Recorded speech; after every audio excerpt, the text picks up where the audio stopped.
Good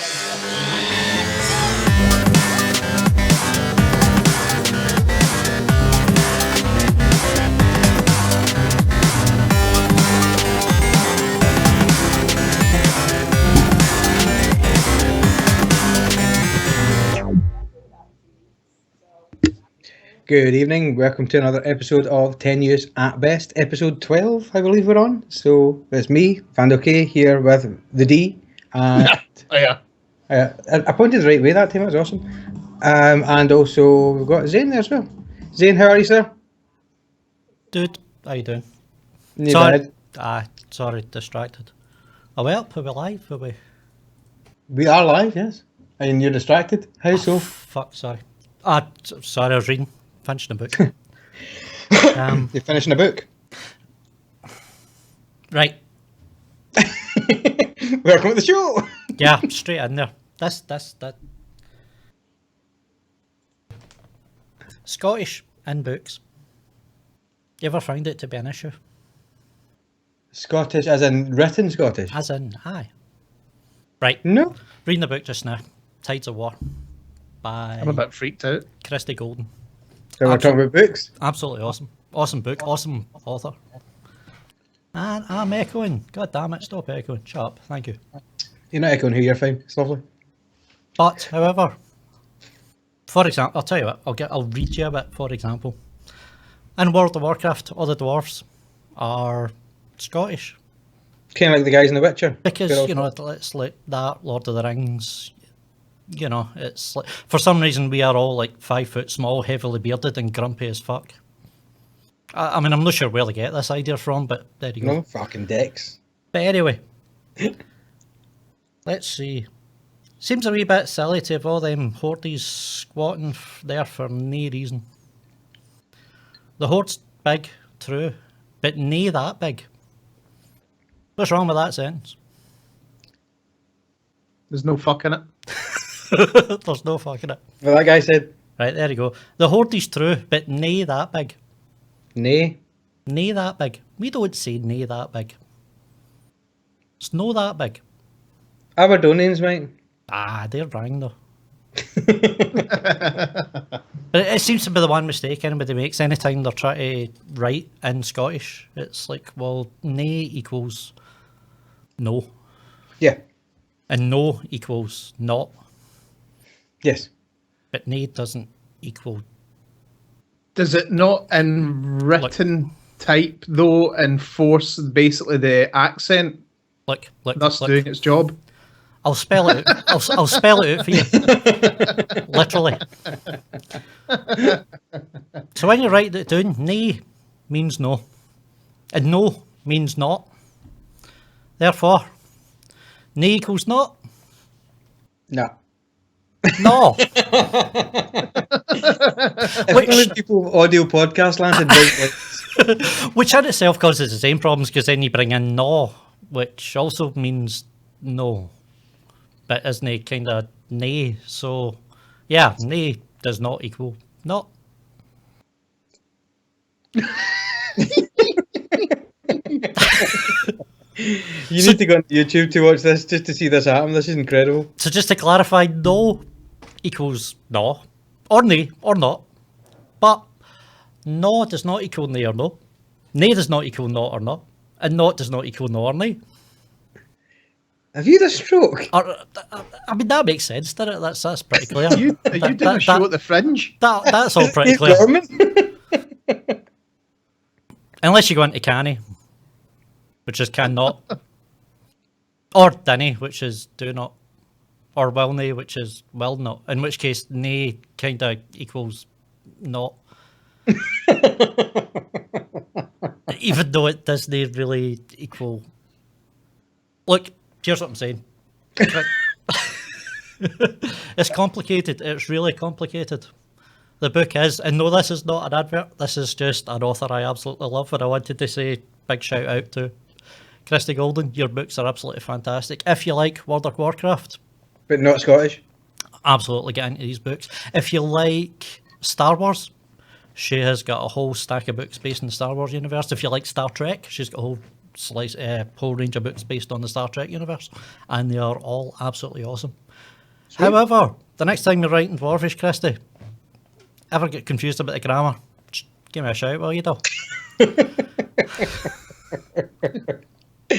Oh, Jesus. So, stuff. Nothing really to do with computer games, but yeah, there you go. Well, actually, to tie that together in a non-tenuous fashion, I'm a stupidly large Gears fan, Gears of War, I should point out. I don't just like mechanics or something, but Gears of War books by Karen Travis, I read 2 of those, and although she writes them well, they're really well plotted and they're kind of well considered and they're believable stories. She doesn't seem to understand the main character. Can you imagine such things as Marcus Phoenix calling somebody a pillock? Get out of there, you pillock.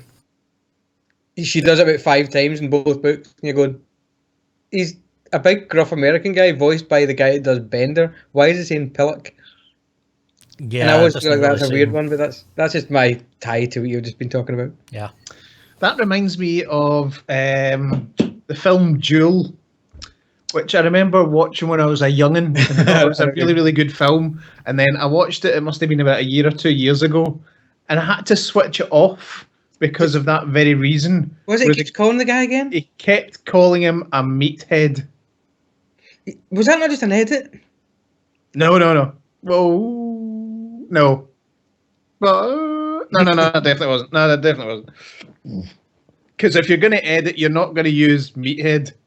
Are you kidding? You heard some of the... You're going to use Kemosabe. My point precisely. Die Hard, Yippee-ki-yay, Kemosabe. Probably thematic. That was a good edit. It was good. Not as bad as the amount of airheads you used to get in the 80s. Goddamn guy's an airhead. Screw you, airhead. Yeah. There's always that intonation as well. But yeah, so Zane, thank you for sharing your literature corner with us this week. Yeah, it's amazing what bugs you at 4 o'clock in the morning, isn't it? This is the cost of not sleeping. Yeah, so welcome to the show. Randomly, let's just get the introductions out of the way. This week we're going to be talking about all kinds of things. A bit of a mixed bag. We've got shoes, we've got fitness trackers, we've had books. We've also got some games chat, some games news. We've got some movie news. Not a massively busy week, so I think we better just chat amongst ourselves, guys. Right, how you doing? Sounds like a plan. Too bad. Wait a minute. No bad or nay bad? I can't decide which word. Zane? Am I no bad or nay bad? Oh, you're definitely no bad. Alright, cool. Because no means not. Nay bad, lassie. No means perhaps. Anyway, that's quite a colourful introduction. Get a handy chart, you can refer to it anytime you like it. I'll email it to you. If you could just put it in the OneNote, that'd be fantastic. Actually, let's put it on the... Can we post it on the T.A.B website? That'd be great. We can do that. Yeah. Sure. Just for anybody who's just tuning in for the first time, you can get our previous episodes on YouTube over at Zane Gaming TV. And that's spelled like Zane, like he's got over there. You can also get everything on www.tenuously.com. Previous episodes there. There's also this live stream there. So hello if you're on the website. If you're across the banner at the top, just have the kind of no chart just at the banner off to the left. That'd be great. That's quite good. I like that. You can jump onto the YouTube channel if you're on the website just now, where there's a live chat that you can see at the bottom of the page. You can join in there as well. So plenty going on. Who'd like to fire off with the first news chunk? Oh, I've done my bit. That's me for the night. You call it then. He's mic. exhausted. He's all booked out. Okay. Mods not coming to Skyrim Fallout on PS4, eh? That is a suck fest. So, number one, what does that mean? You never played either of those games? That's an interesting news article to pick. Well, it's the first one there, and it was strictly not true. I have technically played Fallout. And hated every minute of it? For half an hour. I guarantee 28 minutes to a half hour is making your own face. 28 minutes of the first Fallout I played was creating my characters, flipping, I don't know, it was like going for a job interview and answering kind of crazy questions, psychometric testing or something like that. Yeah, you can special config. And then second time round, the last Fallout, what was that, Fallout 4? Yes. Just couldn't get into it at all. So the bot said, fuck this. Yeah, just, I don't know, played it for about an hour and went, nah, see you later. I quite liked Fallout 4. So when it says mods not coming, yes, So what does it mean by mods? I take it that's not DLC.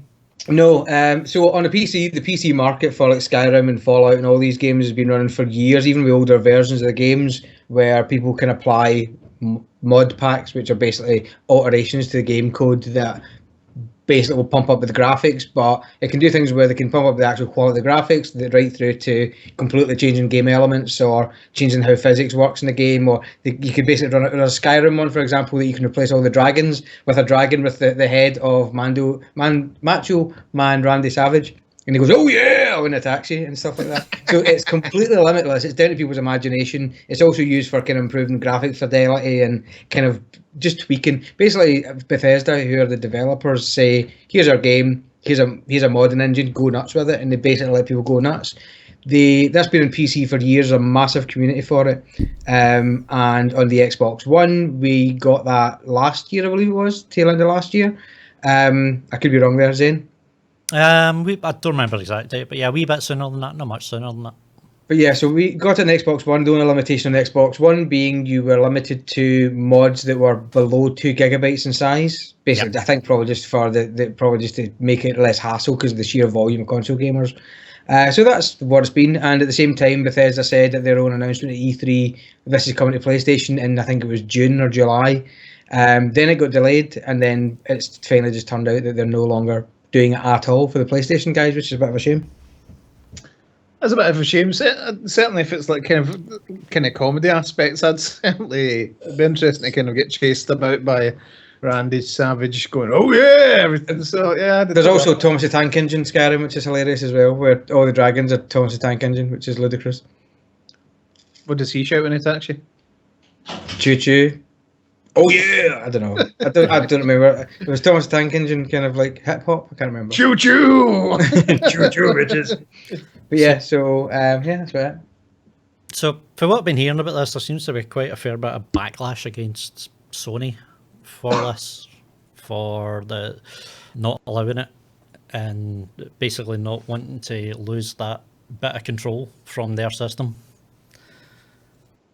And I've got to say, and it might piss everybody off, and I really don't care, but I've got to say, this whole thing has been Bethesda from the start. It's like Bethesda got up on Microsoft's stage at E3 and announced that the mods were coming to Microsoft, and then when they come off stage, they say, "Oh yeah, so they're coming to PC, and then they'll be coming to Microsoft. They'll be coming to the Xbox, and then they'll be coming eventually to the PlayStation." And it's like, well, PlayStation at no point ever said they were coming. Or did they not? That I can find. I cannot find an article. I cannot find any sort of statement from PlayStation saying that they're coming. Wait a minute, wait. Just to clarify, are you doing research? Damn right. Nobody told me shit about doing research. Yeah. All right. Yeah. I mean, like, tenuous research, you know, like it does. It might be a GeoCities website you got the news from, but god damn it, it's still news. Damn right, it still counts. Lycos, bitch. So I mean, it's like essentially, from what I can gather, it came down to PlayStation saying to Bethesda, "Okay, we'll allow the mods, but you'll need to QA them. You'll need to do quality assurance." Yeah. And Bethesda are like, "Well, there's fucking potentially hundreds of these things. We don't have the manpower for that. No one has the manpower for that. We can't do that." So PlayStation, Sony go, "Well, okay, then if they can't be QA'd, they're not going on the machine." Yeah. That it's like, I can see why people would be pissed off that they're not coming, but if that's the case, you've kind of got to just go with their stats. It's like they're not willing to have something put onto their machine which may circumvent its overtax. Well, it may overtax it, cause the machines to overheat, cause all sorts of problems that haven't been tested in the original game. But they want us to add all these mods. You add 10, 12, 14, 16, 18, 200 mods to your one game. Yeah. And suddenly it's trying to process all this extra stuff, and the machine can't handle it, and the machine goes defunct, and suddenly they're getting all sorts of warranty claims. And but how does that map to Microsoft not being bothered about it then? No idea. But that's the thing. If that's their choice, that's their choice. Yeah, completely. I think it's one of these things, though, is the fact that although Sony didn't say it, they're as guilty because they could have easily said, "You know what, guys, we're working on this, but we don't know yet." As much as they didn't say anything. Why should they? They're in talks with Bethesda. Bethesda said it was coming and said it was coming for sure. None of this is on Sony. Sony didn't say it was coming. Sony didn't say it wasn't coming. Sony did. I don't see why. I don't see why they should have to give it. I don't think they have to, but in order to stop, because they've got a lot of disappointed fans now, so in order to protect the fans, your marketing guys should have got in the way of it, no? No, Bethesda should have gotten away with it. Bethesda shouldn't have put them in that situation. Bethesda were just trying to sell their game and didn't give a fuck how it happened. Yeah, exactly. They don't give a fuck. Not only do they not give a fuck, but they're now saying, sorry guys, it's not coming, blame Sony. Oh, is that what they said? They're basically saying in their statements, yes, throwing Sony under the bus, that Sony didn't want to get on. They're basically saying, we've been in talks with Sony all this time, and now Sony have pulled the plug on it. Bethesda turning around and going, blame Sony. It's like, no, Sony didn't tell me we were getting it. You told me we were getting it. If it wasn't crystal clear that we were getting it when you told me we were getting it, I'm not going to blame them. I'm going to blame you. I want to do it as Zane here. Hot Todd. Don't be a dick. Don't be a dick. Aye, absolutely. Just to be clear, the guy's name is Todd. Is the head of Bethesda, isn't it? Yes. Todd something. Yeah. That's all right. I just called a random guy Todd a dick at some point. Yeah. What's his surname again? It has absolutely lost me. Todd Howard. Howard. And it was incidentally Todd Howard that was quoted as saying exactly that they'll be coming to a PC later in the year, then they'll be coming to Xbox, then they'll be coming to PlayStation. So yeah, Todd, cheers, mate. Fuck off. Wind your dick in, Bethesda. Aye. I mean that's it. That's the only thing. Sony are notorious for wanting complete and utter control.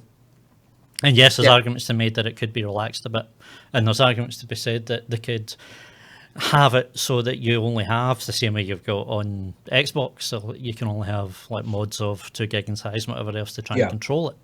But all it is they wanted to make sure that their own hardware is secure and able to run it, and it runs to the quality that people expect from the hardware. So they said you'll need to QA these things. You'll need to make sure that they are actually of a set quality. And Bethesda go, well, we're not making them, so we can't QA them. It's like, well, if no one can QA them, then we don't want them on the machine. And I don't see how that is a bad stance.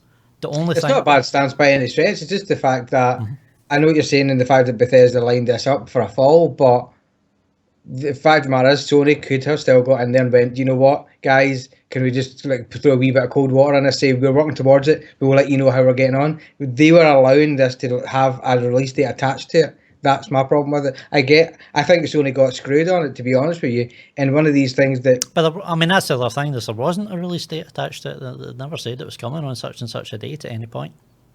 But they kept saying June and July and all the... it kept it kept kind of moving along. Well, I think they've given about 3 different dates where it would be, and it's not an actual date. It's not going to be released on this date. It would be released sometime in this month. My only concern. Sorry, mate, on you go. No, I'm just saying, and again, all Bethesda, all coming from them. My only concern is that hurts the sales of it's not going to hurt the sales really. Let's be honest, of the Skyrim remastered, because I know that my other half's mental excited about that coming out, and I look forward to playing a 4th playthrough of 4,000 hours into it, and I'll watch it over again. It's great fun, but I just think it's a wee bit of a shame, and it's probably a good example again of whether it's Bethesda's fault. Yes, it's obviously Bethesda's fault in this case. Sony could have done something to protect it slightly, but regardless, if Bethesda hadn't thrown them under the bus by default, they wouldn't have to defend anything anyway. Yeah. But with that said, there's a lot of this double speak and kind of this keen thing where, like one person who I think is actually a decent bastion of kind of fairness and goodness in the games environment is Phil Spencer from head of Xbox, because he will fairly say, congratulations on your new title, or everybody's got some great titles out this year. He's quite positive energy-wise, but he's getting stifled now by this Microsoft sniping at Sony crap with the Scorpio. Phil Spencer's not piping into any of that stuff because it's not his. He's a gamer at heart, and whether he's just a great market machine in himself, I don't know. However, we're getting back into this ugly little PlayStation versus Xbox versus whatever bullshit, and it's marketing nonsense. Yeah. It doesn't do anybody any favours. It's just complete nonsense. And the guys at the heart of it making the games don't care about that shit. They don't feel for it either. No, absolutely. I certainly agree with that. But yeah, no, I mean, I think it will. I think you're right. I think it will hurt sales for the Skyrim re-release on PlayStation 4. And I think it should at the end of the day. Because they were told they were going to get something they're now not going to get. So it should absolutely hurt their sales for it. But, was it available for pre-order before this announcement? Yes, you can pre-order it. Shit. Yeah, I can pre-order it on there just now. But yeah, like I say, I just personally I don't see that you blame Sony for that. It'd been different if it had been Sony that had been out there saying that it was going to happen and all the rest of it. All that's happened is they've been in talks, and they've known the talks were going on, and there was a reason why they got on stage for the Microsoft one, because it was already signed and sealed and ready to go, and they knew it was going to happen, which is why they announced it on Microsoft's stage at E3. Yeah. Rather than announcing that it was coming to both platforms on their own stage the day before. They didn't do that. They waited and they announced it on Microsoft's stage, specifically because it was already signed, it was already agreed. So they were already in talks, and those talks were going on, and those talks were going on, and those talks were going on. And at some point they must have realised maybe this isn't guaranteed, but they still pushed it, and they still pushed it, and they still pushed it. Now, I mean, yeah, you could argue that maybe Sony should have got out there and said something about it, but at the end of the day, it's not going to affect sales of the PlayStation itself. No. It's not that big a deal to them. But for whatever reason, I kind of took it personally. I was like, I don't understand why every single article I'm reading on it, every single YouTube video I'm watching on it is absolutely pounding into Sony for this. Yeah. It's like, no, they haven't actually done anything wrong in the entire thing. It's like there is an argument there to be made that maybe they are being a bit too strict, but that at the end of the day is up to them. But they're only out there shouting, you're going to get this, you're going to get this, you're going to get this, and now we're taking it away for you. Bethesda did that. Yeah. D, you got any thoughts on this? No, I'll be honest. Have any of you guys ever went, do you know what, I love this game because I can mod it? Nah, I've kind of got to bend into the game before I'll actually go to that extent. Like I've kind of used quite a lot of mods on Skyrim on the PC. I've used a lot of mods on XCOM games. The past two XCOM games on a PC. Have you used a mod on XCOM that makes it not shite? Because I hate XCOM. It's not your thing. It's just not at all. But probably offended a bunch of people, but so what? I mean, at the end of the day, if a game's shite, I'm not going to use mods to make it better. Like, games got to hurt me in the first place. So it's, yeah, the mods, even when it comes to consoles, like mods ain't what's going to make me buy a game. But I mean, that's always been the case. Like, there's the reason why Skyrim is still selling on the PC after all this time, and that's due to the extension. That's due to the extended life by mods. You know, I think that's the thing though. It extends life. It doesn't make the game great. It's just it's the life extension of it. Exactly. Absolutely. So, I will. I'm just trying to think what games I've played that were modded. I think it's only really Unreal Tournament that I've ever played. I was going to say, the only time I ever modded was that, and you get chased about with a fucking, was it a bin? Was it a bin? Yeah, I've got a bin in my head. Trash can just chasing you about, you have a machine gun. It's amazing. Which, for comedy effect, was absolutely fantastic. And quite frankly, I would do that with any game. But, yeah, apart from that, I mean, since moving from PC gaming, it's not really been that much of an option, has it? I think this is the first time we've had mods actually being curated and deployed in a console environment. I think that's the big call here. It shouldn't be a make or break thing. It should be, oh, this is cool, check out mods. It shouldn't be announced on a bloody stage. It should just be, we've got this cool thing, if you want it, try it out, it's cool. It's not, your average Joe on the street ain't going, I'm buying that because it's got mods. Hell, you're actually a gamer, D, and you didn't know what the hell it was for. Yeah. So, yeah, I think it's a bunch of shit. I know it's done as hurt Sony for no good reason. Yeah, I think so. Well, we have banged that shit to rights. Native J talking about GTA 5, especially in PC, is absolutely awesome for mods. There is one where you can basically a mod that turns you into the Hulk.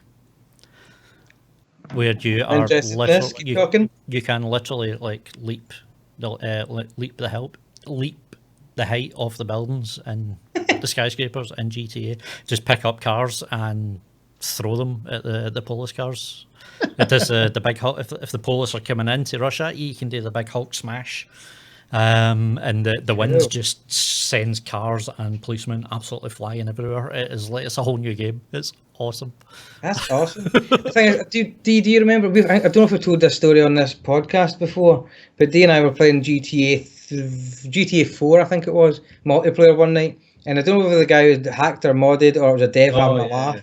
But we basically went up against this guy who was all red. He looked like a red version of Dr. Manhattan from Watchmen, and I think D hit him with a rocket launcher, and the guy went flying and landed in a basketball court. It was certainly heavenly weaponry. I kind of hit him with, that's for sure. And he just stood up as if none happened. He just kept walking towards us slowly, and we just like shit ourselves and ran away across the map.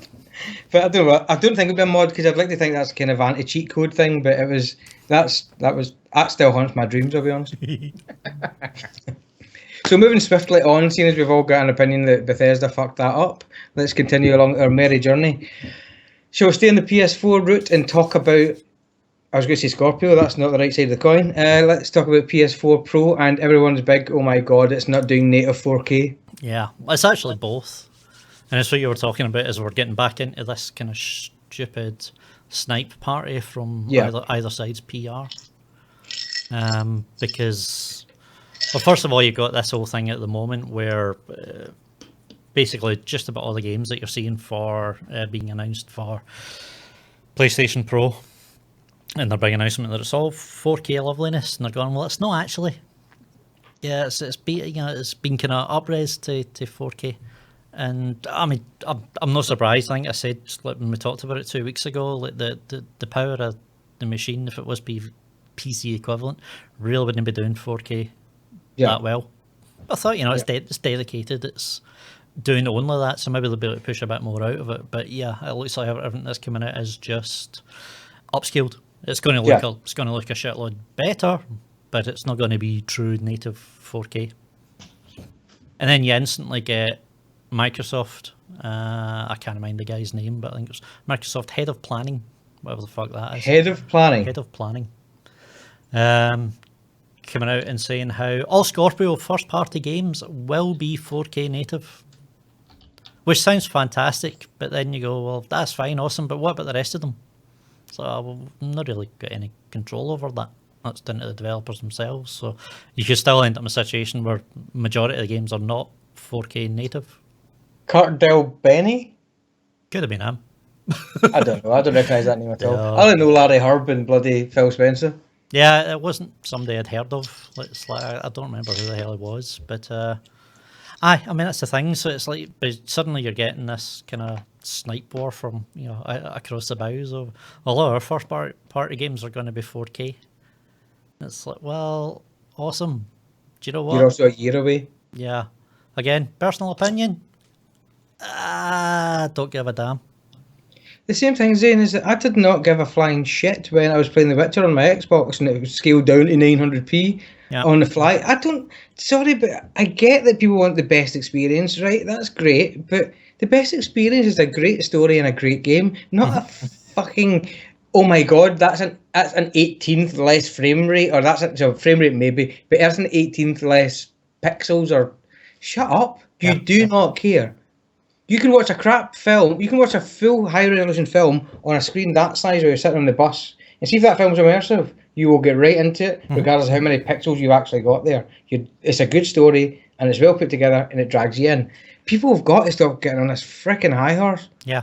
I mean, for me, I'm just going, how about we just use the extra power in these machines to fix what doesn't work in the current ones?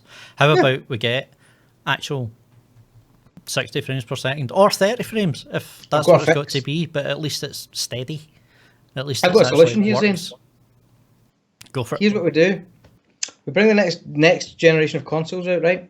On the dashboard, you've got your home screen, you've got your games, you've got that stuff. And see the side? You can press a wee button on your controller and it brings out a menu on the side and it's got a wee slider on it. Normal, really fast, or real high res. That's it. It's the slider. That's it.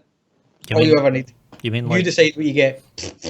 you mean like an options menu where you can individually adjust the graphics, like maybe Yes, but like. taking that out, it's console land. Remember, just use just Oh one no, of it's these. just got to be one slider because us console users are complete fucking idiots.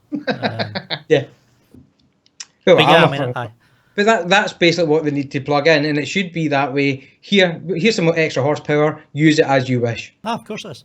And it should be down to developers how they put it there and how they use it. I'm not arguing with that, but I don't think that there seems to be this race for we're going to have Biggest the dick. biggest, shiniest, most crystal clear graphics ever, and it's like I don't actually know anyone that gives a shit about that. The It's people like that I know that give too many fucks about, oh my god, I got 61 frames instead of 58 frames, or the people that no, and don't get me wrong, I care about that. no, I Like care that's 60 to 30, but I don't care about 4 frames. Is my point. oh no, well, It seems I don't care about 1080p versus 960p. It's not that big a breaker. yeah. Well, I mean, 960 to 1080, all that does is affects how it actually looks on the screen, and there's all sorts of other ways that you can disguise that. How do Yeah. you know that? Because you only know it's 900 frame, 900 because someone told you, Yeah. because Digital Foundry told you. Like that, yeah, that isn't really the argument. But keeping it smooth, keeping it at a steady 30 or a steady 60, or yeah, absolutely, that does affect gameplay, and that's what matters to me. Agreed. So, yeah, it's like I don't know anybody that wants shinier machines, and that was the really annoying thing. Is like that's where I think they made the misstep, as far as I'm concerned, getting into this stupid sniping war of Sony come out and go, it's going to be beautiful, it's going to be all HDR for those that have actually got a HDR telly, and it's going to be wonderful 4K for those that have actually got a wonderful 4K telly, and it's just going to look absolutely fantastic. And all Microsoft really had to say was Scorpio. Oh, aye, it'll run, and it'll run smooth, and it'll run well. You've won, just like that. You've won. And then once I've got it running smooth and running well, we'll use the rest of the processing power to make it look a bit prettier. You go, Yeah. even better. Thank you very much. But no, they decide to go down the exact same route of going, well, all our games will be native 4K. Awesome. And it's like,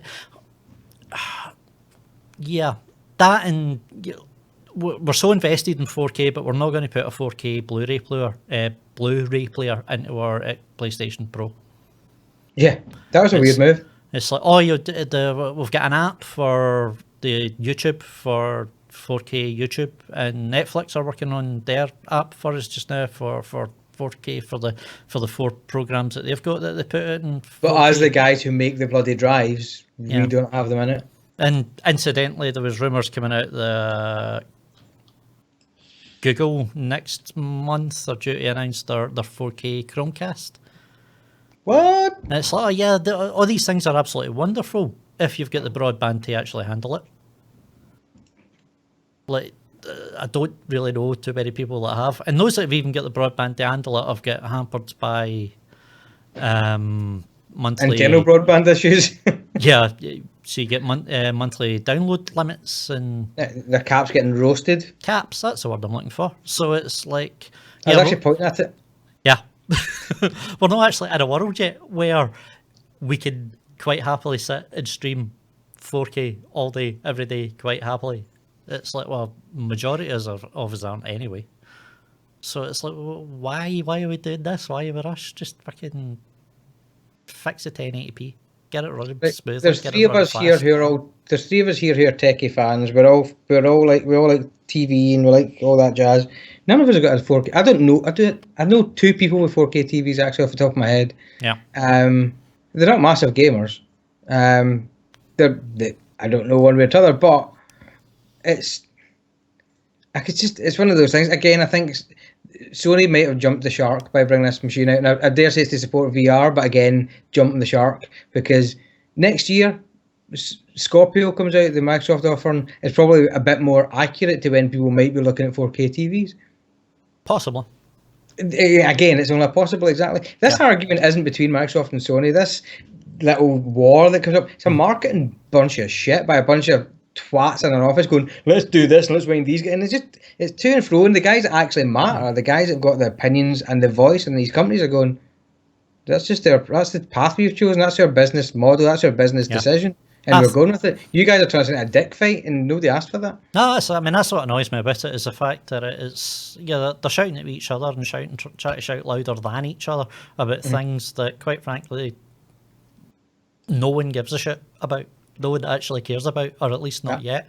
And absolutely, have these machines out there and have them so that when you eventually upgrade to a 4K TV, then your games console will already handle it, and your Chromecast will already handle it, and and you just go and plug it in, and away it goes, and it's absolutely smooth. That's brilliant. Yeah. But you're kind of forgetting about the fucking 80% of people that haven't upgraded yet. It's like, tell us what these machines are going to do for us. Because right now, I'm hearing fuck all. I'm hearing a big fucking pissing contest, and I have absolutely no interest in just how high that wall is. Yeah. I think I said that. Do you get anything to add? Zip. Right. Just don't care. Doesn't give a shit. Dee, can I just ask for, I see a small truce between you and I. Are you playing Prison Architect? No, I am not, sir. I have cleansed my soul of said witchery. Yeah. Is it completely uninstalled? Completely done, uninstalled. It's still there, ready to install, as it keeps telling me. However, it has gone from the immediate vicinity. Okay. So what have you been playing? What have I been playing? Well, not Prison Architect, because that thing is some addictive shit. I'll tell you what the final straw was with that. Why I was already thinking I'm putting too much time into this, and I'm literally getting nothing out. The family phone to see if you were alive. There was that. There was the pile of milk bottles outside the front door. But it was that way more than any other game. I just felt I'm wasting my life by playing this more than anything else.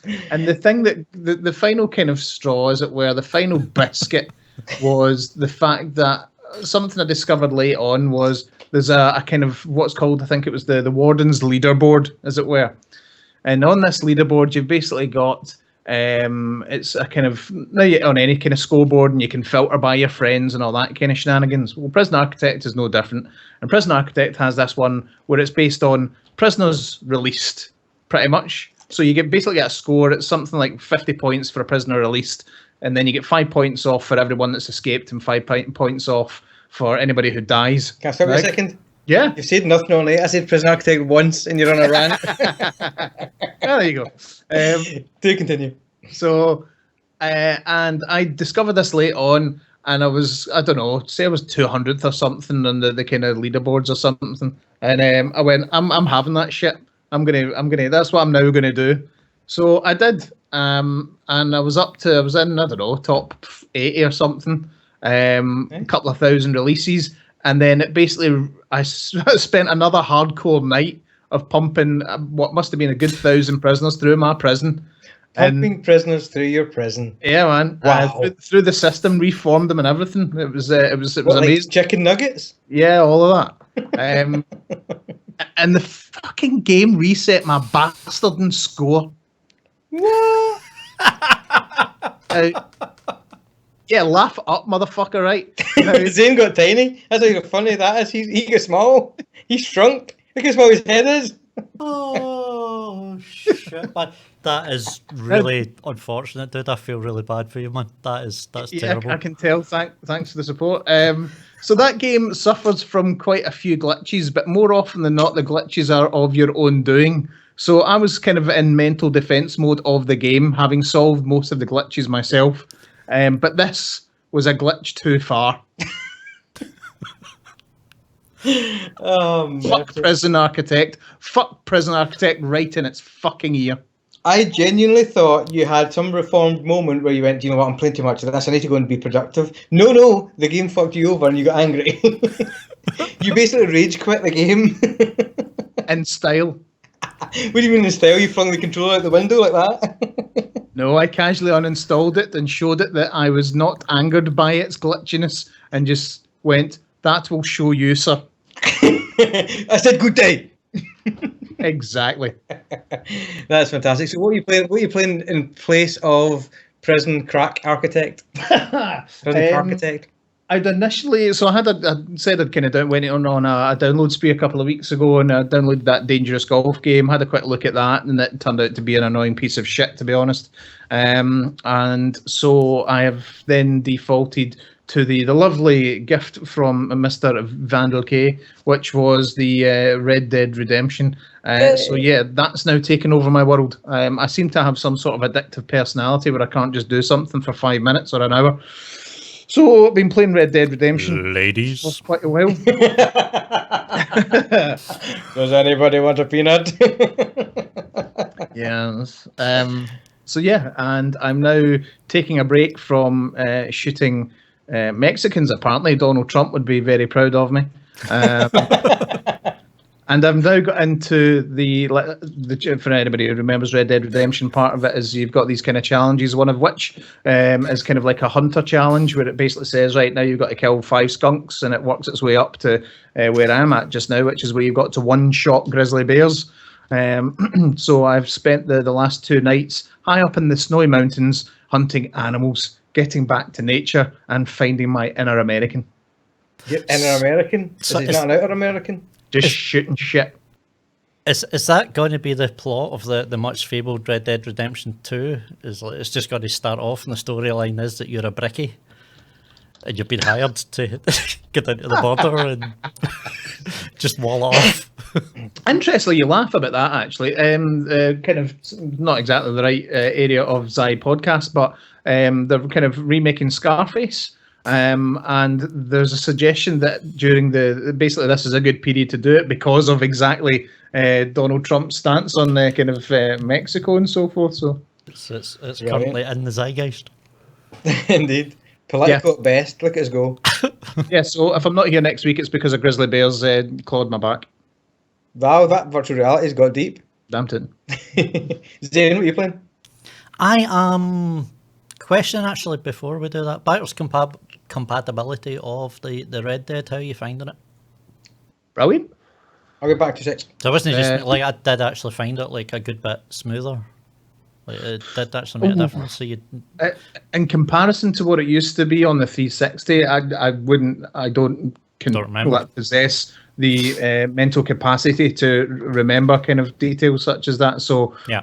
I don't know. All I will say is if that was released as a game today, I think everybody would be as impressed as they were the first time it was released.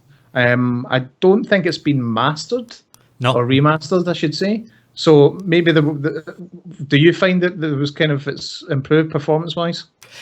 Yeah, I mean, it looks pretty much the same. It just kind of runs a wee bit smoother, I found, because I had played it maybe about 6 months. Because there was a lot of talk about Red Dead 2, I kind of dug it out and played it on the 360 about 6 months before it was released as the backward compatible.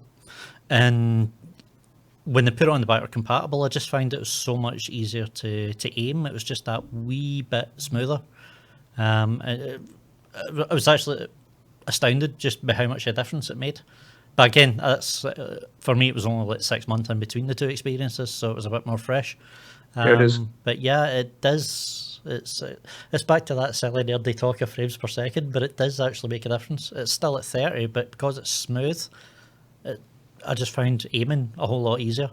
Controlling that goddamn horse, on the other hand, I mean, that thing's still got a mind of its own. I wonder if maybe not for aiming right enough, but the fact that it's a lot of the time previously, naturally, I don't think you installed game from disk. Like with the 360, a lot of the time, I'm trying to think now. I don't think I did anyway. Yeah. So I don't know if maybe now obviously you're forced to do that, so it's not running off the kind of the DVD or whatever. So I don't know if maybe that's made a difference, but yeah, just the game in general, I think is still fantastic, and it's not like a lot of the games where you go back and Fear was always I don't know if I've kind of mentioned this before, but let you go back and I kind of played the 3 Fear games, and going back from 3 to 1 was just ridiculous. The first Fear game was it's absolutely terrible. It's almost like first Doom kind of graphics. It's pretty piss poor, but this absolutely stands up. It's absolutely fantastic looking to this day. So, including all the kind of light effects and what have you. You have food. We have food. Nice. And an Yeah, echo. that's Turn your speakers down. I have an echo? No, him and I are echoing. All right. I got confused. So you're enjoying Red Dead then, yeah? Yeah, it's fantastic. It's as good as I played it the first time round. I had a frustrating moment last night, however, and I'm trying to remember if I did this the first time I played Did it. you reset your score?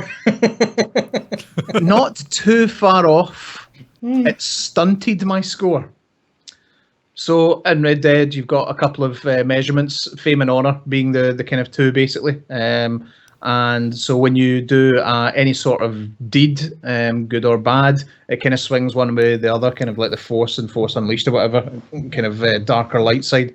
In this game, I got to the kind of the Mexican side and went into a shop, and there was bandana for sale in the shop, just as a kind of item. Who's And got I a went, bandana?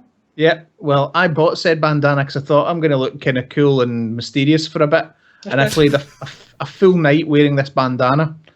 And then I can't remember why, but I then looked at the information on the bandana in my inventory, and it basically stops any honor or fame changes whilst you're wearing the bandana. So you can basically do bad stuff and not get so pumped it goes for it. over. Yeah. It's like bandana over the. Yeah. Like that, over the face. Rather But you also don't get the good rewards either. So I've basically completed quite a few main missions, and I've not I got just thought you looked nice. And just giving I up. haven't got. Yeah, I got absolutely nothing for it. So lesson learned. Don't wear bandanas, kids. It's bad. Unless it's on your head. If you wear it on your head, you become an elite YouTuber. It's an amazing power. Zane? Yes. You can play? So I headed into Recore territory. I watched. That wee Xbox exclusive thing with multiple robotic animals. And it's alright. It's about as much enthusiasm as I can muster for it.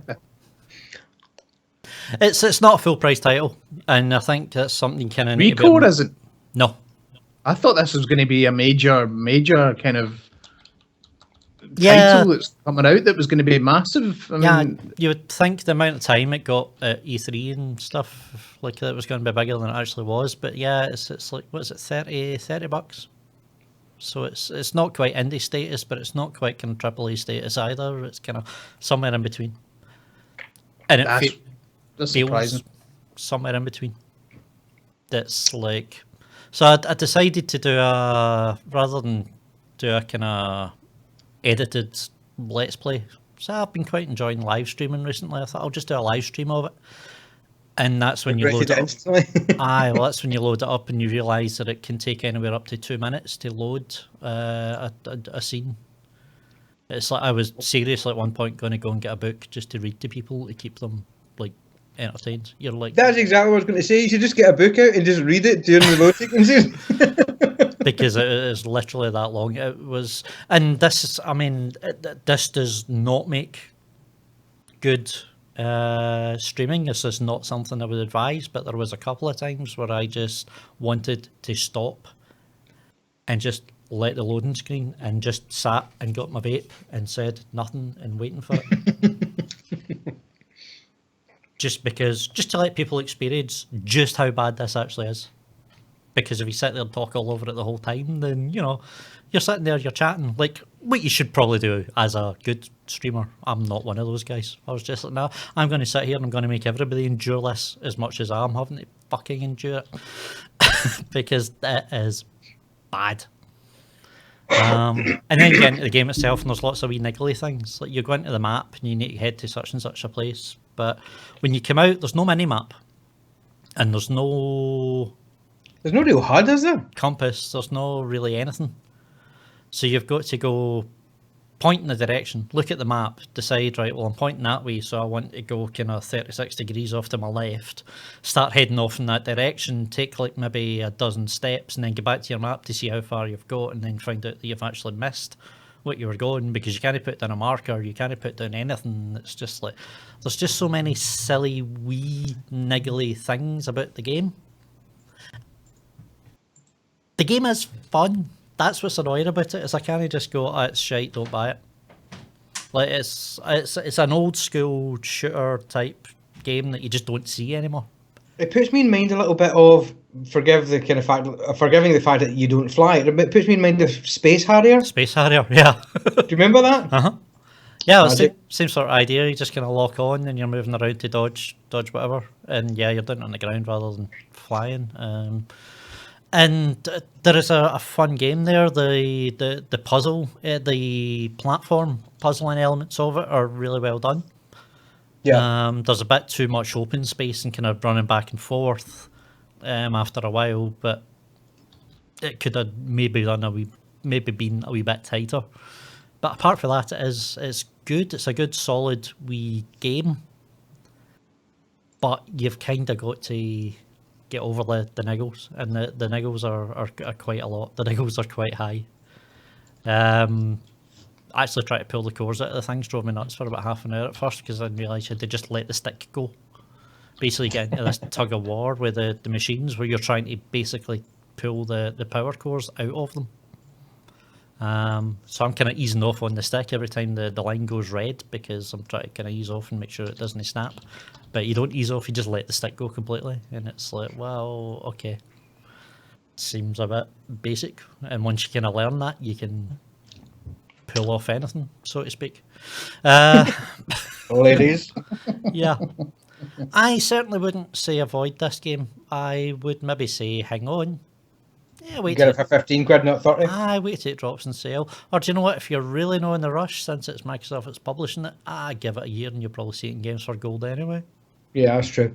But it's fun. Although it'll be interesting, because if we get a game with gold and it's a play anywhere game, that'd be interesting.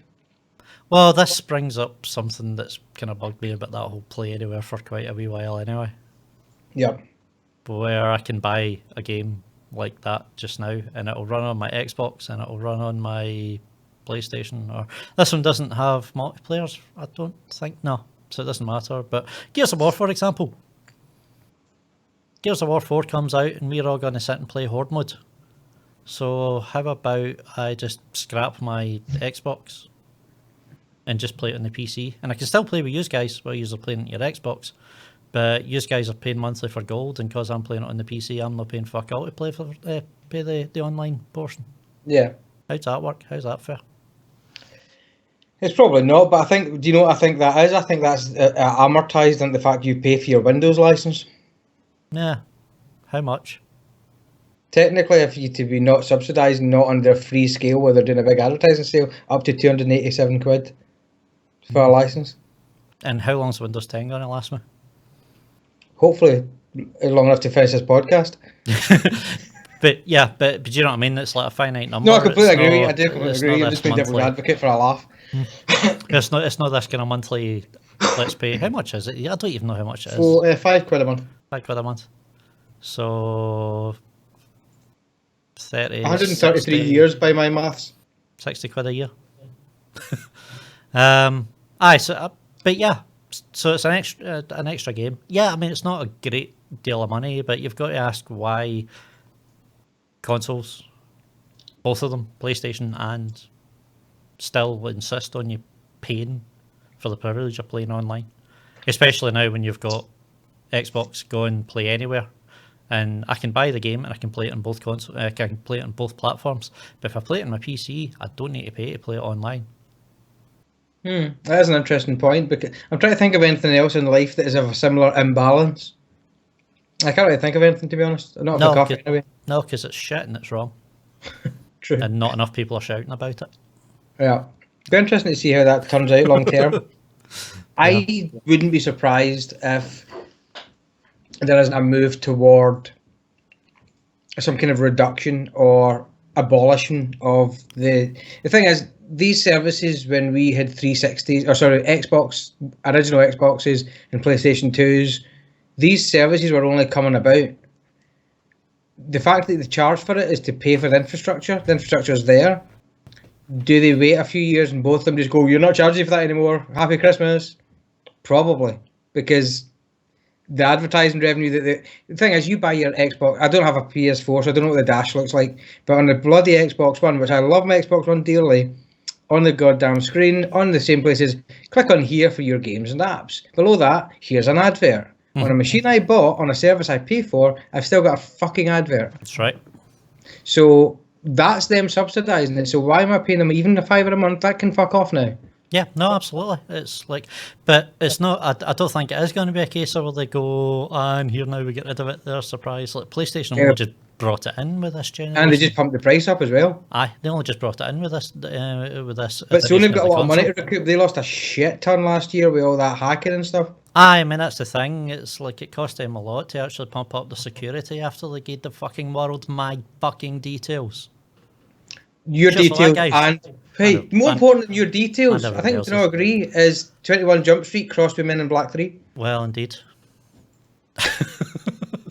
Madnesses. Well, on that note of Gears 4, I'm not going to let you sour it because I can't fucking wait to play it. Have you seen the new trailer? Do you know I haven't? But you need to watch it. Dee, did you watch it? Gears of War trailer? Yeah. Nope. Man, it's got some Metallica in that shit. You trying to cheaply sell me this game through the power of music? I don't need to sell you this game because it's going to be boss, because there's loads of Marcus Phoenix in it with a big grizzly grey man beard. Looks cool. It's a Metallica cover on the advert. It just looks good. It looks like a lot of fun. It looks like old school proper Gears kind of thing. You know, my brother's like the Gears maniac, and he's like, I'm not really sold on this one. Then he saw that advert, now he's like, I'm totally pumped. So I take it Metallica music was playing? It's a cover of Nothing Else Matters playing on the advert. That's interesting, because we were watching another advert the other week. Was it the new Resident Evil with Guns N' Roses kind of music? They'll get like a twee version of it and they stick it over. That seems to be the current trend at the moment.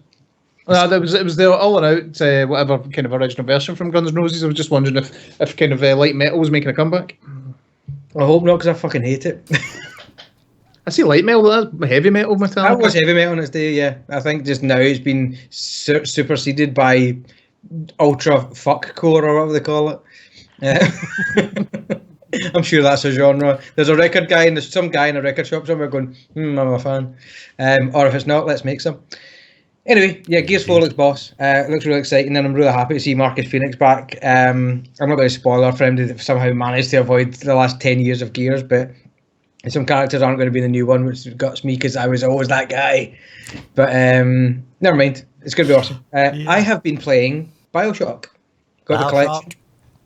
Man, I put it on. I thought I'm going to put it on because I don't remember how it looks. I like the introduction sequence. I thought I'll play that wee bit and kind of have a bit of fun with it just to see how it runs. 5 hours later, get my ass handed to me. But beautiful game. And do you know what? I've got a romantic view of Rapture. In the sense that I remember it fondly thinking, what an incredible world they created. What a fantastic kind of environment, and it's very kind of absorbing. I completely forgot how bloody horrific it is. It's fucking miserable. It's vicious. It's disgusting. It's just, but my God, it's good. It's a really good game, and I'm really enjoying it. I'm getting my ass kicked because there's a moral choice in it where you can make your life a lot easier by making one choice, or kind of cope with by making the other choice. And I'm a big softie, and I always try to make the right choice in games. And yeah, I'm getting my ass handed to me by everything and sundry. And it's what a great game. I can't wait to just get like a good 5 or 8 hour session, just pound right into it. So good. So good. You've not played them, Jade, as we've discussed before. I reckon you should just get your hands on this. Yeah, I'm kind of holding off again at the moment because, well, games are gold. Well, no, it's I bought them originally on the PC on Steam, and the Steam versions they were just going to upgrade for free, which they've done. But they also kind of ballsed it up, like the remasters. Was the PC having a cow? The remasters are not good on PC at the moment. People are complaining about all sorts of sound issues. The mouse. Yeah, there's a problem with the sound in the console as well. It's fucking terrifying. Yeah. Mouse tracking's all off to fuck and all sorts of problems at the moment. So I'm still waiting because there's no point in me buying it for the console. There's no point in me paying £50 to get what I'm going to get for free anyway. But I kind of need to wait till they actually make it playable before I can experience the joys of remastered Bioshock, because they fucked it up. Zarak in the chat room just said he said, haven't played the first two previously, so will be new to me, assuming that means he's played Infinite. All the Bioshock Puritans hate Infinite. Absolutely hate Infinite. D, you're not a fan of Infinite either? Hey, that guy? Yeah. But I absolutely adore Infinite. I think Infinite's fantastic. They are different things. D, I will show your face to the world, motherfucker. I will out you. I will dox you on this podcast. All right, hacksaw looking teenage hoodie boy. That's what a hacksaw looks like, isn't it? There you go. That's a very visual thing. Yeah. You just looked like you were kind of lost in some sort of snow blizzard. Some kind of gerbil lost in the woods. I don't know. Apparently these days you need some sort of big stuck. fuck off goggles with smileys on them. But yeah. I'm being buffed. Was that a Watch Dogs reference? What? Yes. Well, Watch Dogs 2 specifically, but yes. Well done. Welcome to the room. I'm just trying to make out I'm listening to stuff. Trying to pretend I'm tuned in. He's sitting on Pornhub, aren't you? It's like, oh, miss, I know, miss, that's me, I know, it's Watch Dogs. Duck. Did you say Bioshock or Prison Architect? Then speak yes. All right, we're moving swiftly forward. That is my recommendation for the week, is Bioshock. Buy that shit. On consoles, if you're PC, you might need to wait a bit. Yeah, whatever. Don't care about that. Okay, so moving forward, we've covered absolutely no news at all. Let's quickly discuss the fact that we all had a good old laugh at Rocket League Rumble. Yeah, so we missed the podcast last week. We sat down here. Because we it was were so all good. ready. We sat down here. We were waiting for it to go live, and we went, do you know what, folks? It's absolutely fuck all to talk about this week. Let's go and play Rocket League. So we did, and it was fucking awesome. Can't whack that game. D. I still want to play the hoops or ice hockey Snow day. kind of mode just to kind of have a look at it. You've not tried that It was good either? fun to be back. Mate, I will play that game to death because it's just so much fun. Especially good if you've had a light beer and your feet are up after a long day. Did you just say I had a light beer? As in, you're not getting smashed, you're having a small beer. I thought you were fucking Having Coors. Coors Light or something. I was like, Yeah, no, I've got Coors here. Look, there's one right there. But no, sorry. Bad, Is that bad visual choice of words. representation of your Bioshock choices? I'm not turning Yeah. it round. I've not got sponsorship. They can fuck off. I know, man. Do you know what? It's not even that. It's, if only I could have actually seen what was going on there. Do you know what I mean? I mean, you could have maybe. That does explain your Bioshock choices. I fucking love Bioshock. But anyway, yeah, you've got to get that as well. That's a total recommendation. The only, I know that it'd be probably mental with 4 players, but I just wish it was 4 players. Rumble mode. No, I thought you Rumble were one. talking about Bioshock. Yeah, I don't know. I mean, I think it's a decent balance. I think after a while, once you get over the chaos of it, you can actually become quite tactical with your boxing gloves and freezing the ball on the line and getting it to hell out of there. It's I had that suction cup nailed. Mate, you pulled the it end. off the line before the bloody ball went in. But Too good. yeah, it's like, yeah, there's. I think 3v3 is just perfect for it. I think it still has some sort of competitive ability within there. Yeah, I don't think it ruins the game any. I just think it's because it's usually us 3 and Sotomundo that joins us, and it's just Yes. it's kind of like we have to kind of shorten the team a little bit here. Which is a bit I of a- mean, that's the thing. It's a problem if you get more than 2 mates. It's like, It's all right though. It's good though because these usually actually got a life, and you and I are sitting going, well, let's play one Rocket more. League. What I did love is we had a game. I don't remember if this was on the stream on Wednesday or not, or if this was us playing it previously. But we did have a game where it was like 4 each, and it goes into overtime, and the overtime lasted about 3 minutes. I And think that was Friday. we scraped a goal through, and then somebody on the other team just puts into the chat, lucky goal. You're like, the game's using Mario Kart fucking power-ups, everything in it. It's a fucking lucky goal. How can you be salty over fucking rocket cars with fucking boxing gloves? Give me a Yeah. break. Yep. Yeah, That was a well-pronounced R for your break there, sir. Break. Another thing we could add to our Scottish written lessons, actually, is if you want to do that, instead of saying NAE in written text, you just put in like 3 or 4 R's every time an R appears. Zane, I think you need to actually put a blog post on the tenuously site and say Zane's Guide to Scottish. Zane's Guide to Scottish Grammar. Sorry, Grammar. Grammar. Could be done. Nice. So other than that, we've got Rico. Rico, very good. Rico, or what else we talked about? We covered on. D, did you buy Dangerous Golf? Yes, that's what I was saying earlier on. I did eventually get to it, and it was a load of crap. Ah, that's it seems like it's a very kind of simple idea, and it sounds like it should be great fun, where basically you're just hitting a golf ball in a room that's got really expensive stuff in it, and you're thinking, yeah, it's carnage. But they managed to somehow kind of weirdly overcomplicate it and actually take the fun out of it. It's kind of strange. That sucks. All right, well, moving forward then, I think that's all of our game news. Any more chat? Not for me. We've got some tech chat. Do you want to move on to that, Gubbins? Can do. Yeah, let's do it. Let's go on to the most exciting thing. Who here thinks when I get up in the morning, I can't wait to put on the shoes that I just freshly charged? Me, I've been missing this. Chargeable fucking shoes. Have you not doing many USB cables you're going to have next to your bed?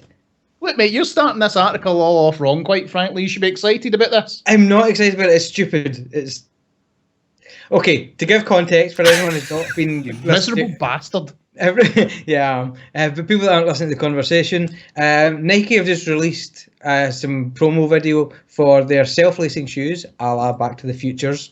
November 28th. Hyper Adapt? Yeah. Okay. It's called Hyper Adapt. Actually, D, you run with this one. Certainly. And that really fucking good idea? positive, amazing news that will have you all salivating, moist, and erect. Nike and At the same time? All together. In that order? It'll hit all your senses. Nike have announced that, 20 years after Back to the Future 2, they've finally come up with what is kind of self-lacing shoes. Fuck that, I want a hoverboard. Fuck your hoverboard. You can technically get a hoverboard as long as you've got a concrete part with a metal underling and magnetic stuff. Anyway, so your self-lacing shoes, which is really actually just self-laced tightening shoes, have been announced, which are available November 28th. They're called Hyper Adapt. And what they do, you slip them on and you press a button, don't you? And it makes a wee whining noise by the sounds of the video, which is a bit shit. It pulls some wires and tightens the shoe, which are absolutely excellent. Now, if it's anything like the seatbelts in America that I encountered when I was over in Florida, where it over-tightened the seatbelt, then you're going to basically lose a foot. But if that doesn't happen, then you're going to have amazing self-tightening shoes, which is fucking awesome. Who doesn't want that? Zane? I absolutely want that, and I was right in. I've got a fucking light here that goes off just by touch, and it's a pain in the fucking arse. That's your foul light? Yeah, I totally wanted them. Right up to the point where he mentioned USB charging the shoes every night, and I'm like, nah, you're right, that's fucking stupid. That's one thing. You know how bad it is when you lose a lace on your shoe? You got to tie your laces and the lace You're snaps. now not going to lose your lace? No, but if you ever tie your shoelace and it snaps, right? If you're going to wear a pair of leather shoes, you got a leather lace, thin lace. If I have a pair of shoes that's over 15 years old, yeah, frequently that happens. No. If you get like the thin leather lace material that you can get on like good shoes, I've had some really good shoes, and that can break just because it's good thin leather shoes. Huh? But the point is that breaks. That's kind of like, oh, that's a bit of a pain in the arse. If your batteries run out in your shoes, you run about with your feet coming out of them. No, they won't, because they've already tightened, you pillock. No, but I don't mean that. I mean that, say you take your shoes off to go and get changed after the gym, and you come back out the gym going, Well, I have to scrape to my car now. So they have a battery indicator on the heel. There are lights that You actually can tell see? you the battery level. How often do you look at the heel of your own shoe? I suppose when you're going to the gym and about to go into the shower and take them off, probably regularly. So I suppose the one that, I mean, I was going to go on a rant myself with regards to the charging it enough. It's just another device. You know, I've only watched 3/4 this video and it was just getting into the charging aspect of it. So it's not a kind of actual plug it in. It's the surface contact kind of charging. So connected energy. Is that, if that's what it is? That's cool then. That's what it is. So there's your flashing lights, your battery indicators on the back there.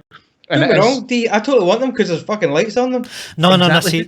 see, this is my issue, is all these I think lights it's on Spielberg them. selling it. It's like, you might as well just be walking about with a sign that says, I've got too much money, mug me. The lights aren't on all the time. You couldn't run away from somebody if you were wearing them either because they would just be able to find you really easily. I'm not saying their shoes made for burglars, mate, or rapists, Right, but that's a good thing. what the heck? What is that? What is that? There's your charger right there. That's your What? charger. The fuck?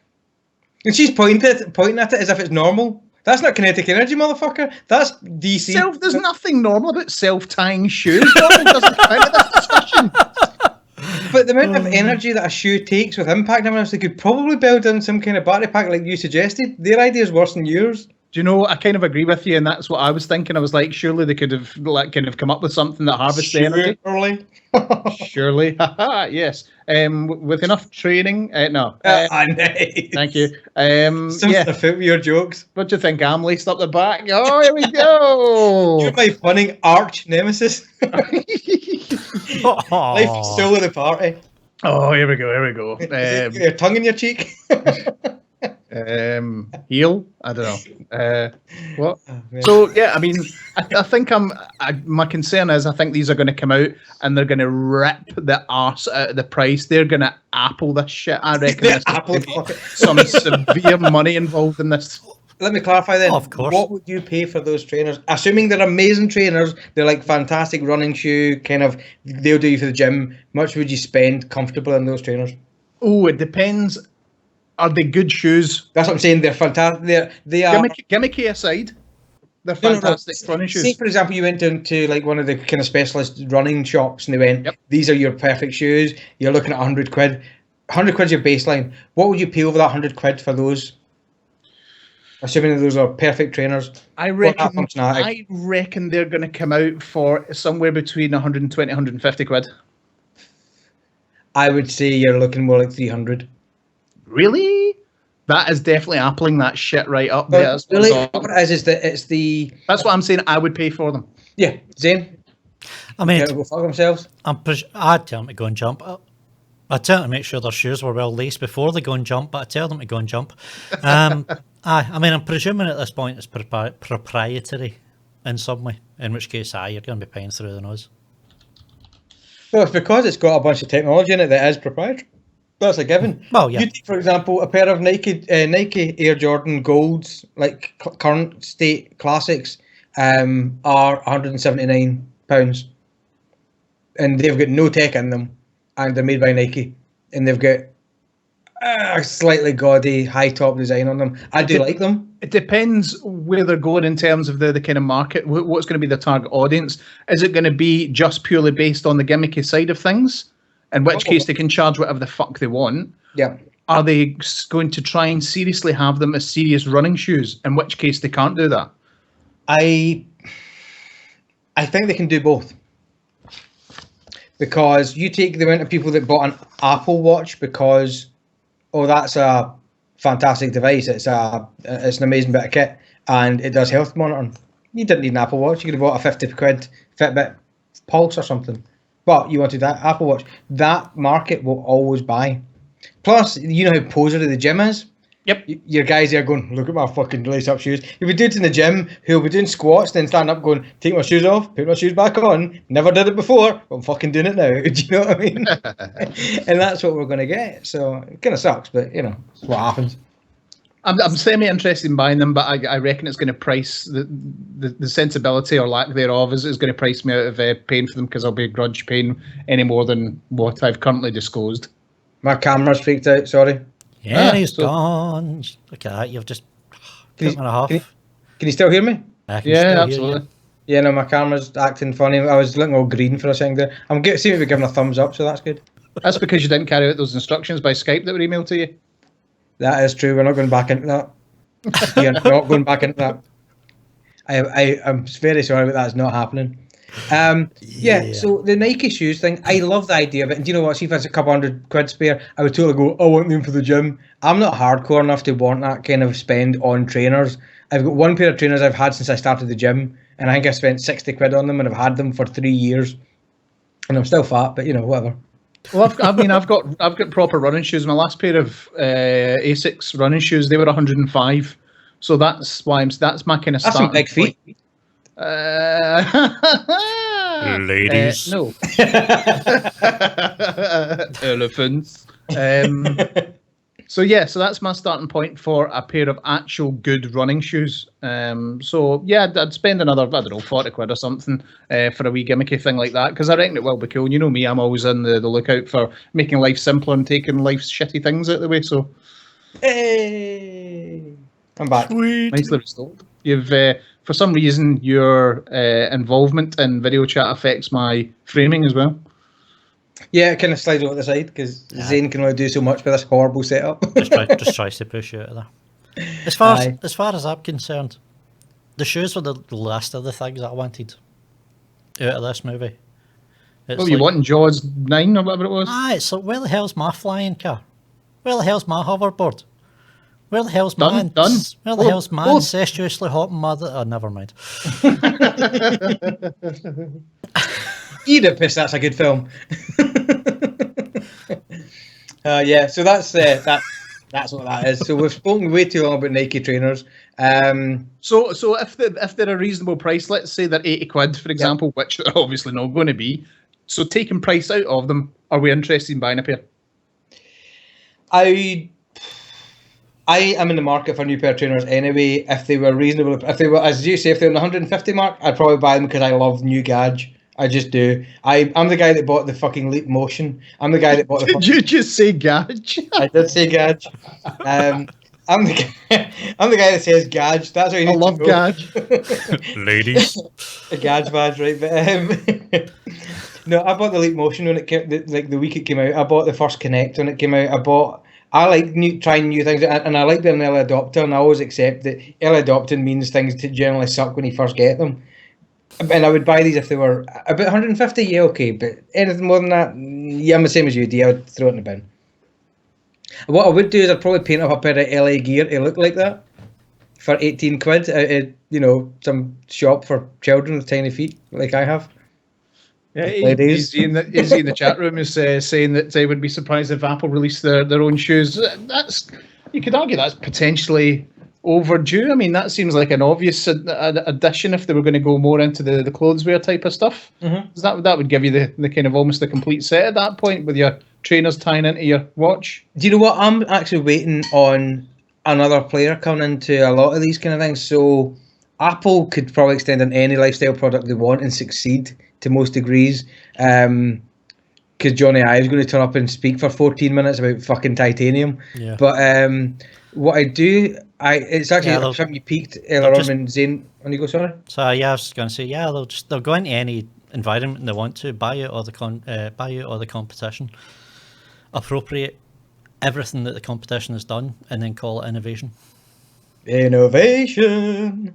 That's true. However, what I was actually going to get at was that when you said earlier on, Zane, that when we were talking about the consoles, you said Google were doing something, and I just thought, if the money of Google or the money of Apple decided to launch a console, that would completely change the game.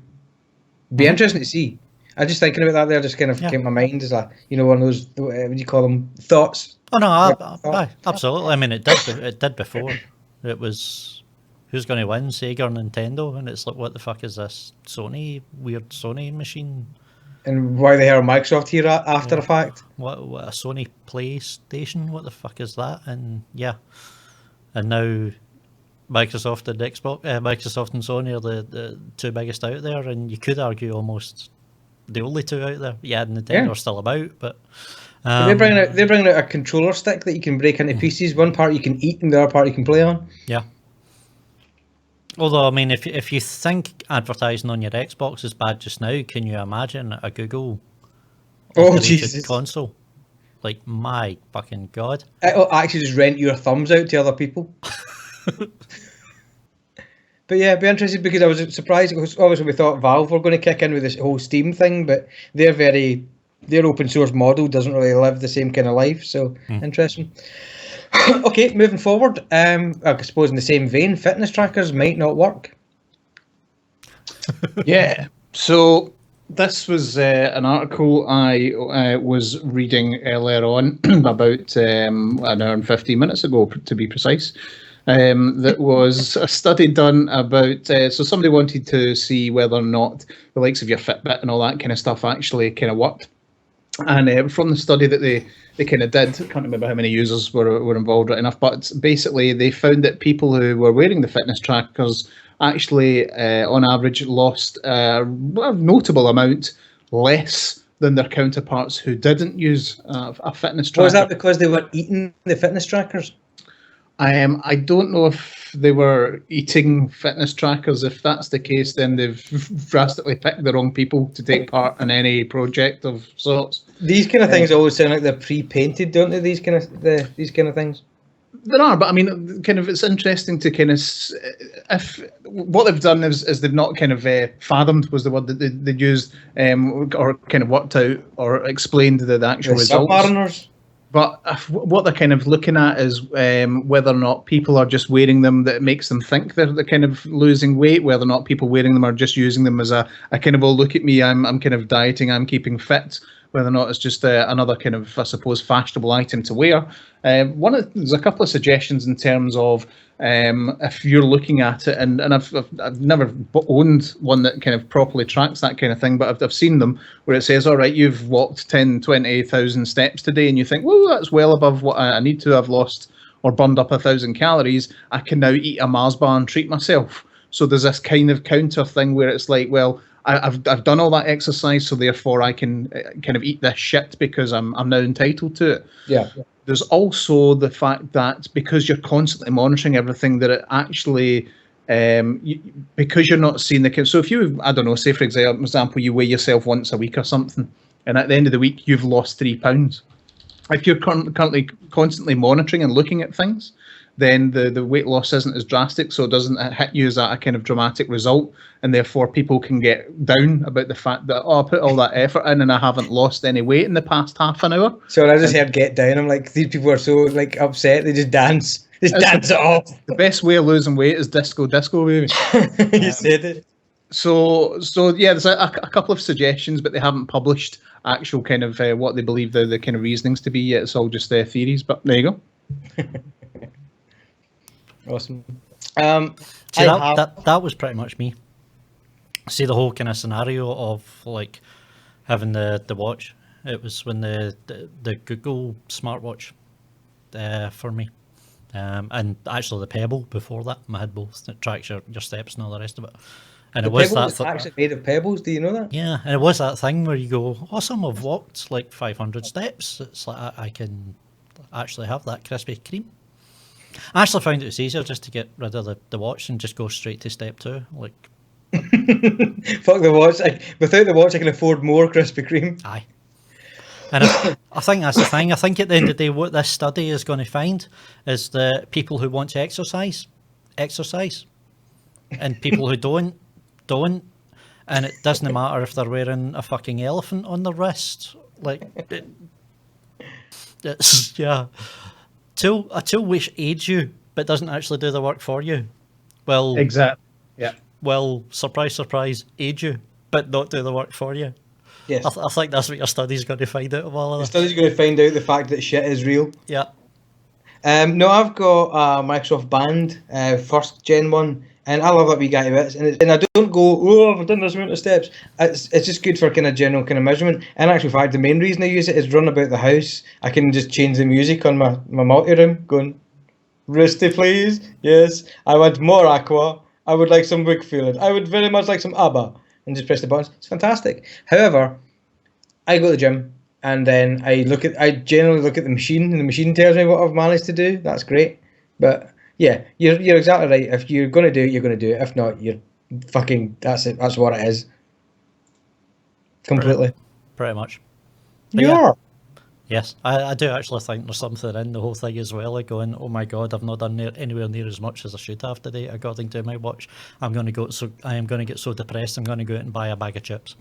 Have I gone green on your screens? You look fine, gorgeous. I mean... No.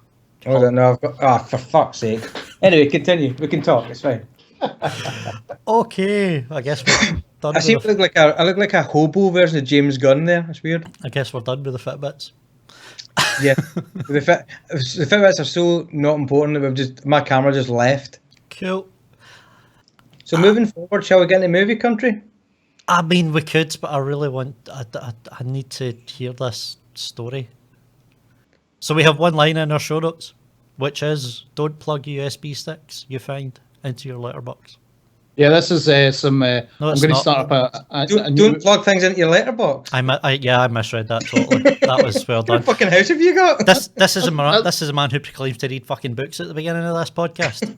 Don't plug in USB sticks you find in your letterbox. That's the one. You read it right this time. So, although I'd offer the second bit also as secondary advice. Indeed. Yeah, this is based on, there was a news article, I think it was Victoria in Australia, where residents had discovered USB sticks in their letterbox that had just been delivered mysteriously. And of course, like certain dumb shit people, 1 in every 100 people will do, is doing, I wonder what free shit's on this. And kind of plugged it in, and of course it's just virus, malware, kind of legal streaming site type of stuff. Malware? Malware, yeah. Malware? Not malware is where you go in and you get like some t-shirts and stuff, and you go across the road and get a bagel. Mate, you're so 5 years ago, it's got nothing to do with the fact that I'm pronouncing it wrong. Fuck you. So for the cool kids, so yeah, it was infected with malware.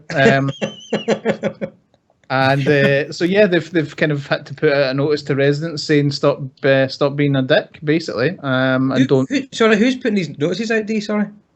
Oh God! Is this like kind of community news for these locations? I'll see if I've still got the article kicking about, and I think. So the only reason I ask is because in the suggestion that someone's putting letters out, this must be rife. Somebody said I like to a cat in my street and nobody said shit. Do you know what I mean? 2 seconds, I'm coming up.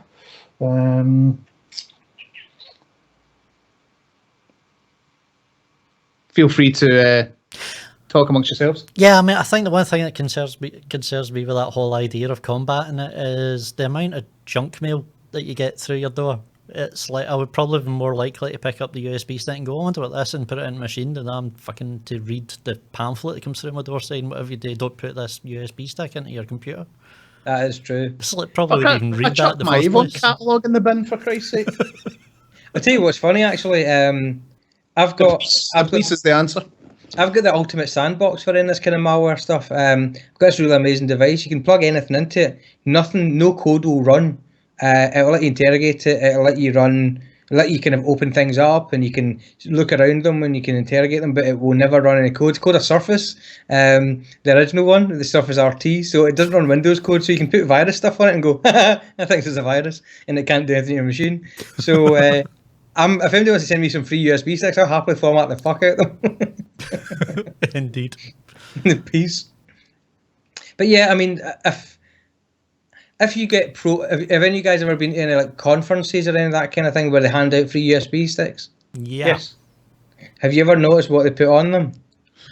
I'm not sure. I've not noticed what to put on them, but I do remember at a security kind of expo that one of the security kind of teams did this to prove a point, and they basically tracked like quite a few people from the security expo, all their kind of movements and what they did and all their activities on their computers, which I thought was hilariously, ironically, amazingly funny. Brilliant. There's a similar setup with a guy called Brian Gray. I can't remember who he worked for. I think it might have been Sapphire. And there was an IT Sec conference I went to up in St Andrews in Scotland. And it was a big hotel and a big IT Sec conference. And this guy was doing this same kind of thing where they were kind of like tracking. They're basically saying it wasn't the same idea. It was more of a you've got your laptop or your tablet with you, plug this USB stick in, we'll show you what we can do just with the USB stick runtime. And the guy was like kind of showing it off, and it was a big kind of show, and he was down at the front. It was like what do you call it, like a lecture theatre kind of thing, and he was just kind of proving what he knows and all this stuff. And one of the guys in the room basically reversed whatever the guy was trying to track, and then basically DDoSed the guy's PowerPoint session and killed it, which is incredible. And sitting going, you're in a room full of security specialists, don't be a dick. Do you know what I mean? Exactly. I think that's really funny. But yeah, I think the problem is that you can totally thwart people nowadays with any sort of this kind of thing. You take like my mum and dad get this all the time. They get the person saying, "Oh, there's a problem with your computer. Can you please click on this, this, and this?" And when they phone up to your house, and mum and dad will go, "No, you're all right," and just hang up the phone. But there's so many people who don't know any better. They get told to go in and fuck their own TCP stack up, and then the computer doesn't work. And putting a USB stick through the door isn't a bad ruse, because people think, "Oh, free shit." Yeah, no, absolutely. I mean, I think that's what I like about the story, is just it is so stupidly low tech. And you can have as much security protocols out there as you like, but there is one thing that you just cannot take into account, and it will always be the same.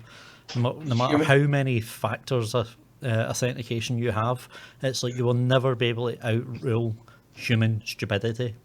Hey, I'm back. I only took like 8 minutes to reinstall my driver. That was good.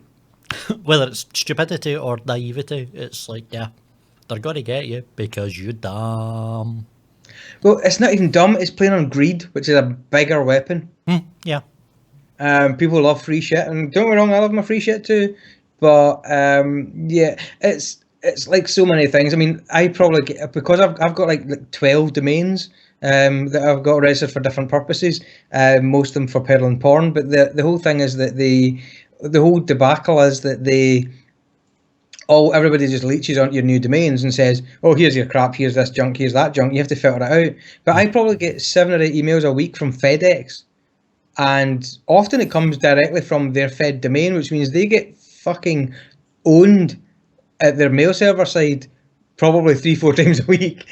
And they're generating all these messages. "Oh, here's your missed parcel." How many times have you ordered something on Amazon? You don't know where it's actually going to come from or whatever else, and all of a sudden people open these zip files and it's totally destroying their machines. And you're like, well, you didn't know it was coming. And fundamental things like, were you expecting an email? Do you deal with FedEx? Do you have an account with Bank of Nigeria? Probably not. And it's all this shit. So what it is when people get told, "Oh, free shit," they go for it. And that's, it's just generationally we'll train it out, but we won't train it out in this generation. We've got too many silver surfers who are of the generation that, "Oh, look at this cool shit, I want the free stuff." And you don't get anything for free. Yeah, I don't think it ever goes away. That's true. Well, no, that's a cost of its own right. Yeah, that usually costs you dinner at least. If you're lucky. A can of ties and a cheeseburger for the chip van. But aye, so that's just one of those things. Dee, before you were a techie, would you have put a USB stick that somebody just handed you into your computer? No, against kind of what maybe is presented. Usually, I do have quite a bit of common sense, so I would have been all right with that. I'd just love to see one of these sticks, because nothing auto runs that way these days. They don't trigger applications on auto run anymore. That's not how things work. So I'd be interested to see what the attack is. Ooh, I mean, that's the thing. It will be entirely that, but no. If you're the type of person that's going to pick up that stick from your mailbox and go, "I wonder what this is," and plug it into your machine, you're also going to be the person that double clicks on whatever the hell comes up at that point. Freeshit.exe. Just to see what it is. So yeah, no, it doesn't need to auto run. It's like they will do it themselves. Because the biggest barrier for that is picking it up and actually putting it in your machine in the first place. And if they've gone that far, they're going to go that extra step and double click whatever executable comes up on their machine at that point. Yeah. Guaranteed. Well, tough shit, suck it up. Yeah. Well, I think that covers us off for video games and tech rantings. Do you want to do a quick burst over movie stuff? Go for it. Can do. Okay, well, Dee, I said to you earlier on about the trailer for the sequel to The Ring, which I've never watched. Did you watch The Ring? I watched The Ring. Can't remember much about it. It was all right, scary from conversations had with folk. Anybody? Because I mean, it's a remake of a Japanese kind of horror film. Like a couple of them were, weren't they? And it was like, it's not like the Japanese one. Apparently, I don't give a shit. I've never seen the Japanese one. So I mean, it was I suppose a decent horror movie. But having watched the trailer for the new one, it kind of looks relatively scary. But 2 points about this that I kind of didn't like about the trailer. Number one, so the whole premise behind this is, I think, the same as the first one, where you watch it. So some other dumb fuck comes along and says, "Oh, I've heard this story where you watch this video and this happens. Let's do it." And you go, oh, "Okay then." And clearly, this didn't make such big news at the time that folk went, "Never watch this video." So you watch this video, and basically, as soon as you watch the video, as soon as it finishes, the phone rings, and you hear a voice going, 7 days. And you're like, all right, 7 days. Is that not just the Capital One telling me you've not paid my credit card bill? It probably flipping is. And basically, so now you know, right, I'm a ticking time bomb, I'm going to die. And then you've got 7 days, and the 7 days goes through 7 different stages of what happens before you're probably going to die. And is that like anger and denial? And anger, denial, kebab, booze, begging, heroin. And I think that would have been a good thing to see through the movie blind. I don't mean watch the movie without sight. What I mean is watching the film without having known that in advance. So day one, this happens. You're like, oh, that's interesting. Day two, this happens. You're like, wow, that's something new. But basically, they've shown you exactly what happens through the 7 stages of the film. And it's like, well, that's kind of wasted it for you. Yeah. And the second part is, it looks like kind of trope-filled, as most movies are, to be honest, these days, because we overanalyze them and you go, well, that's a trope. But this has one big trope in it that I now hate in these type of horror movies. And that is the trope of the mysterious person who seems to know just a little bit too much. Like Chris Farley's security guard in the Wayne's World films. Yeah. I mean, who are you? How do you know this much? Why are you still alive if you know this much? And it's a case of, I think the way it kind of described it earlier on was lazy storytelling. It's a way, number one, it spoils the kind of the mythos or the mystique of what's happening. Yeah. And two, it's a way of shoehorning all that kind of storytelling and backstory and everything you need to know in one character. So it's a case of, so how do we fit that bit in that explains that whole scene? Well, obviously Vincent D'Onofrio is going to tell us. We'll just give that as a line to him in scene 5. All right, okay. It's pure exposition. It's not useful to the actual feel of the film. It's just to throw that in to push it forward. Yeah, so I mean, usually it's like a creepy old woman or a kind of a priest who's done an exorcism in kind of Mexico in 1978. All of which played by Vincent D'Onofrio. Every single time. So it's a trope that pisses me off in scary films. Like I say, it's just lazy storytelling. I'd rather not know any of that and just let the shit happen to the person. Yeah, that kind of sounds sucky. Okay, on the note of that kind of thing, that it's just something you raised there, and the fact that the trailer kind of fucks the plot a little, is watch the trailer for Passengers, which looks really good, in my opinion. Chris Pratt and Jennifer Lawrence's kind of new thing coming up. Starts off looking like a bit of a space romantic kind of endeavour, and then kind of spirals into an unknown, what's going on, things are happening, it's all very twisty. That trailer could have been 10 times better if it was a minute shorter and hadn't shown you half of that shit. Yep, agreed. It's that trailer I posted it in a couple of places last night, and I thought, I'm posting this, and I kind of wish I... Did you put it in random people's letterboxes on USB? I did, exactly. I wanted to share it with people because I really enjoyed the trailer, but at the same time, there's bits of it I thought, I wish I could recut this trailer and say, watch this, don't watch the official one, because this would look that much better trailer. Because there's bits in that trailer I'm thinking, I would love to have discovered that watching this film. Agreed. Mm-hmm. You know that, and I kind of felt bad for sharing it, and I think they need to rein that shit in, because I know it's back to the old classic that we've talked about before, I'm sure, where people talk about Dusk Till Dawn. The amount of people I know went to see From Dusk Till Dawn in the cinema and didn't know there was vampires in it. What a fucking great experience that would have been. Yes, It's exactly. not going, oh, it's a Tarantino gangster flick. Oh, fucking hell, that's went off the rails. That's cinema. That's fucking cool. I pretty And much just give away everything. I pretty much had that experience. I had a mate who came to me and says, you need to see Dusk Till Dawn, and it was out in video by this point, and we're talking VHS. Fucking, I had to walk down to Blockbuster, and he says, go down, pick up the box, don't even look at the back of the box, just pick it up, take it to the counter, get the video, go home and watch it. It What would tell a me mate. absolutely nothing else about it. It's just like, What a great mate. don't even flip the box round. And you're like, fair enough. And yes, that was fucking awesome. See, that's what fucking film's meant to do. It's meant to go, fuck, that was cool. Yes. One of the points that this film, the trailer fucks itself in the arse over, is the fact that it seems like an isolation film. Uh-huh. So the whole trailer is basically Chris Pratt and Jennifer Lawrence throughout the whole film, and And then the trailer, it cuts in other characters. exactly, and it's And like you're- you've just completely nuked that entire. You know for a fact those other characters are at the start of the film before it all starts. And it's just like you've just absolutely balls that up. Whoever edited that is an idiot, Yes. and signed it off as an idiot, and played that part was an idiot, and recorded the sound was a plum. That's a stupid thing. But I'm looking forward to it all the same. It still looks good. Same with the trailer for was it Jeremy Renner? I want to say Jeremy Renner and Amy Adams, I think it is. The Arrival.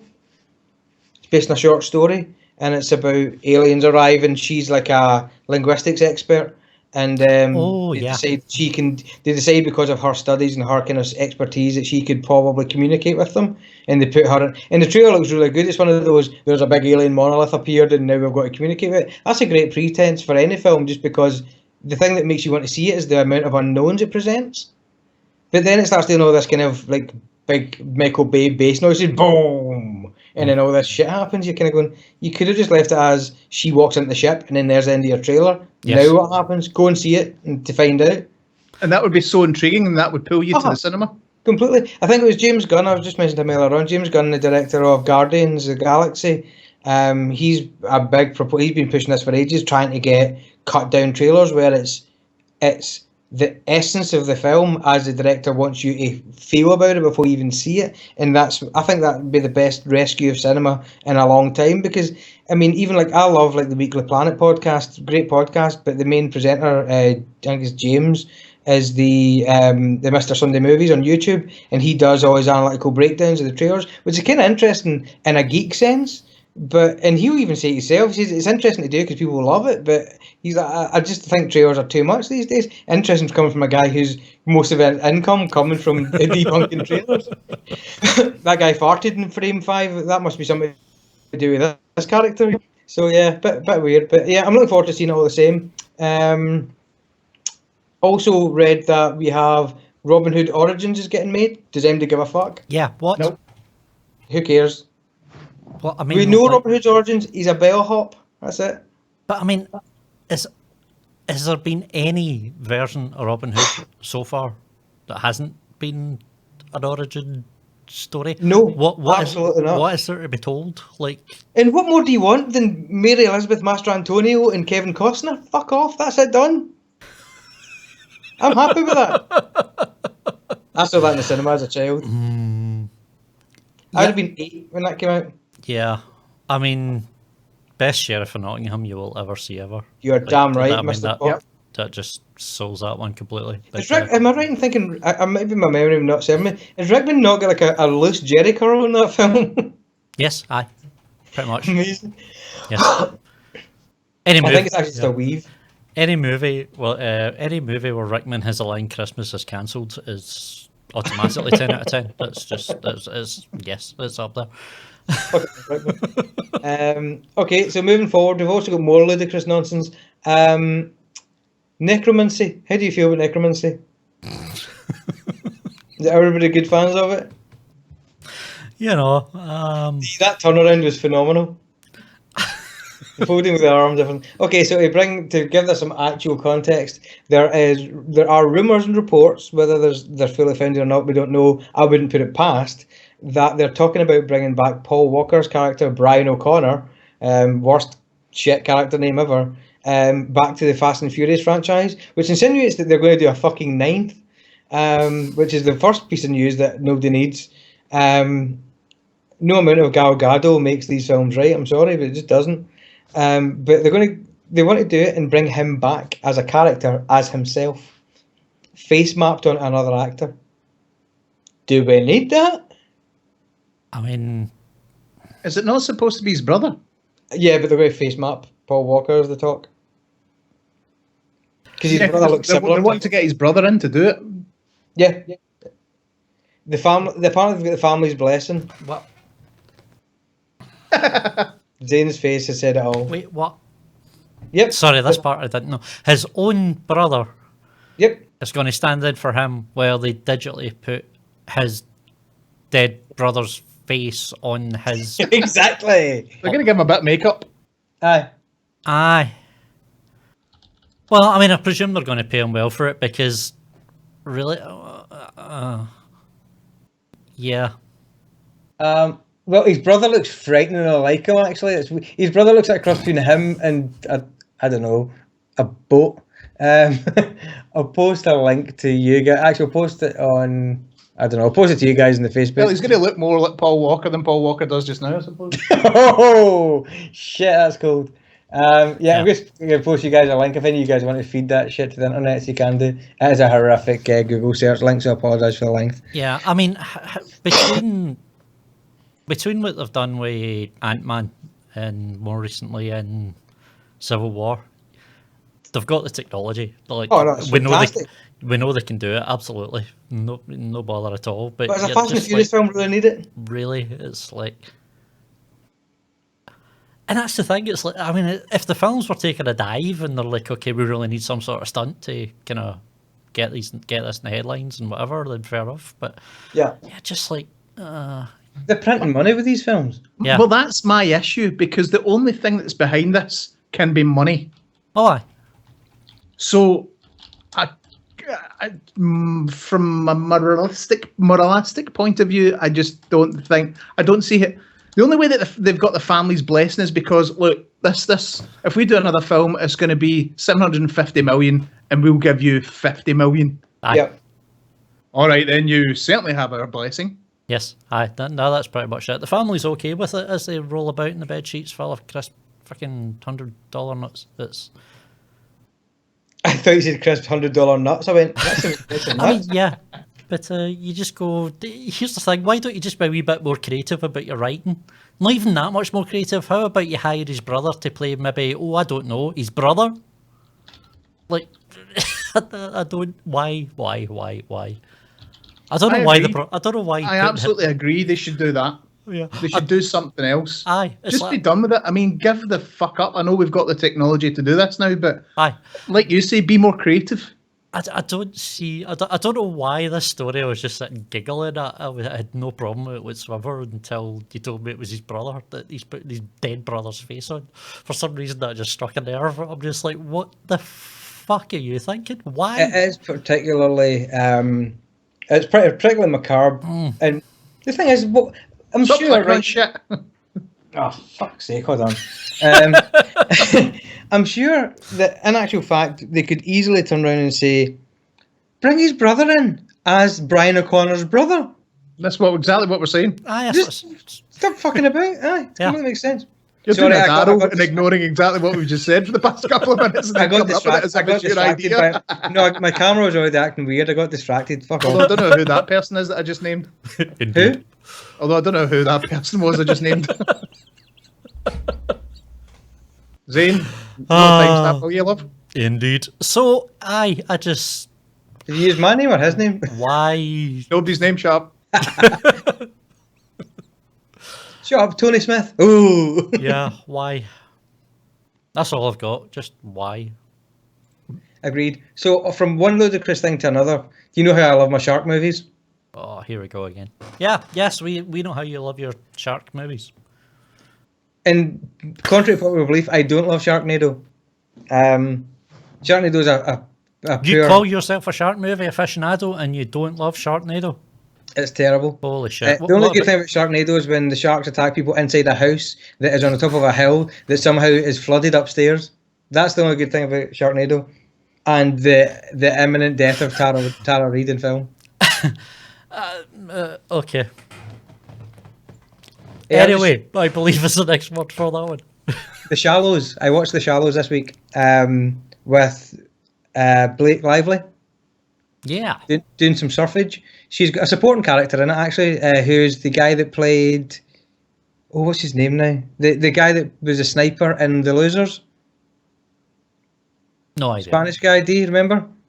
Yes, I can picture his face. Don't know his name. But yeah, he's in it. But she plays basically a girl that goes, like, finds a beach that like her mum was a big fan of, and she goes to find it for herself and wants to go surfing, and then gets attacked by a big fuck off shark.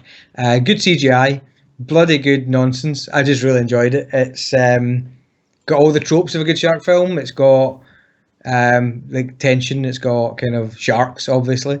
But no, really good wee film. I'd highly recommend it. Probably the best modern shark film I've seen in a long time. So I do like one person versus shark. I think that's good. So would you give it a thumbs up? I would give it 2. Well, you'll need to change your photo for that. Well, yeah, that is true. But at this point in time, I'm just restarting my camper driver, so I'll wait till that's done. But yeah, no, The Shallows, I'd recommend it. I'll do the second one for you. I'll just hold Thank that you. there. Thank you, film assistant. Yeah, it's really good. Native J just said, I was thinking with Jaws. Jaws is one of my favourite films of all time. I fucking adore Jaws. But this film's got all its own teeth, as it were. And it's very good. I'd recommend it. You guys watched anything this week? See, it's a really good idea to give. Like, the whole point of reviews is that they are all completely and utterly subjective. So, like, in order to get the most out of a review, the best way to do it is to listen to the same person, listen to lots of reviews that they give, and then you can find out just how well their idea of what a good movie is matches up with your idea of what a good movie is. Yeah. I love the fact that you've found a way to circumvent that entire thing, but just be going, how you doing, folks? I really love shite shark movies. That's your point of reference. Yes. And then we can just base everything else that you talk about on that. That's very true. But I also like Korean cinema, so go figure. Yeah. Ooh, there's an extra slice of news. Speaking of foreign films, just I said Korean cinema there. It's been apparently confirmed. I've not seen any. I've only seen one source though, saying that all of the historical sequences in the new Assassin's Creed film are in Spanish and subtitled. Yeah, I saw that. Okay. It's a ballsy move, but I quite like it. I completely agree with exactly what you've just said. Ballsy, but like it. Yeah. Yeah. Why not? It shows they're approaching it with a level of, level of kind of thought. Because frankly, I've played a bunch of Assassin's Creeds in different countries, and they're all in English. So, you know what I mean? Hey, there's an Iranian guy. He's obviously American, so that's good. Yeah, I don't have an issue with that. Yeah, so it's going to be interesting, to say the least. The question then is posed that if they want us to be a mainstream success, does that mean there's not going to be a lot of historical scenes? Asking a mainstream audience to go to a cinema and watch 90-minute or of a 90-minute film, watch 60 minutes of subtitles is quite a big ask in this day and age. So that's what that leads me towards. I don't care. I think it's going to be great, and I'm looking forward to it. What were you saying? What have you watched? Awesome. Have you watched anything as good as a shit shark film? As good as a shit shark film? See, we didn't have a podcast when this came out in the cinema. So this week I sat and watched Captain America Civil War with its DVD release. So since we didn't get a chance to talk about it when it first came out, I figure we can talk about it now. And I've got to say, I did love it when I saw it the first time. And giving it a rewatch, you know, I hanker back to the likes of Winter Soldier, where it's just a smaller cast, and like, I think I'm done with the big superhero fucking 15 of them blockbuster kind of thing. Yeah, Civil War's a little bit bloated. I think that's his biggest problem. I love it, but it would probably have done better to be Avengers 3 as opposed to Civil War. You then know what to expect. Yeah. I think that's kind of part of the problem. Is like the action scenes and everything else were absolutely immense. Still, it still is. It was absolutely awesome. It's the kind of the off side of that is like what you got with the Avengers with the chat between them. Like the dialogue just isn't there for me in this one. It's like, so it wasn't an Avengers movie anyway, just purely because of that. It's like, I'm not saying bring back Joss, but bring back Joss. Aye, it's an awesome movie, but yeah, I find it a bit stale, I have to say, which kind of has me worrying for Infinite fucking Wars or whatever the hell the next one is. Infinity War. Infinity War, yeah. I am looking forward to Ragnarok, but I'm looking forward to the Thor one more than that now, which is something I never thought I'd hear myself saying, because the Thor movies haven't exactly been right up there. You're writing a book? I am writing a book. Awesome, make sure you get your Scottish grammar right. Yeah.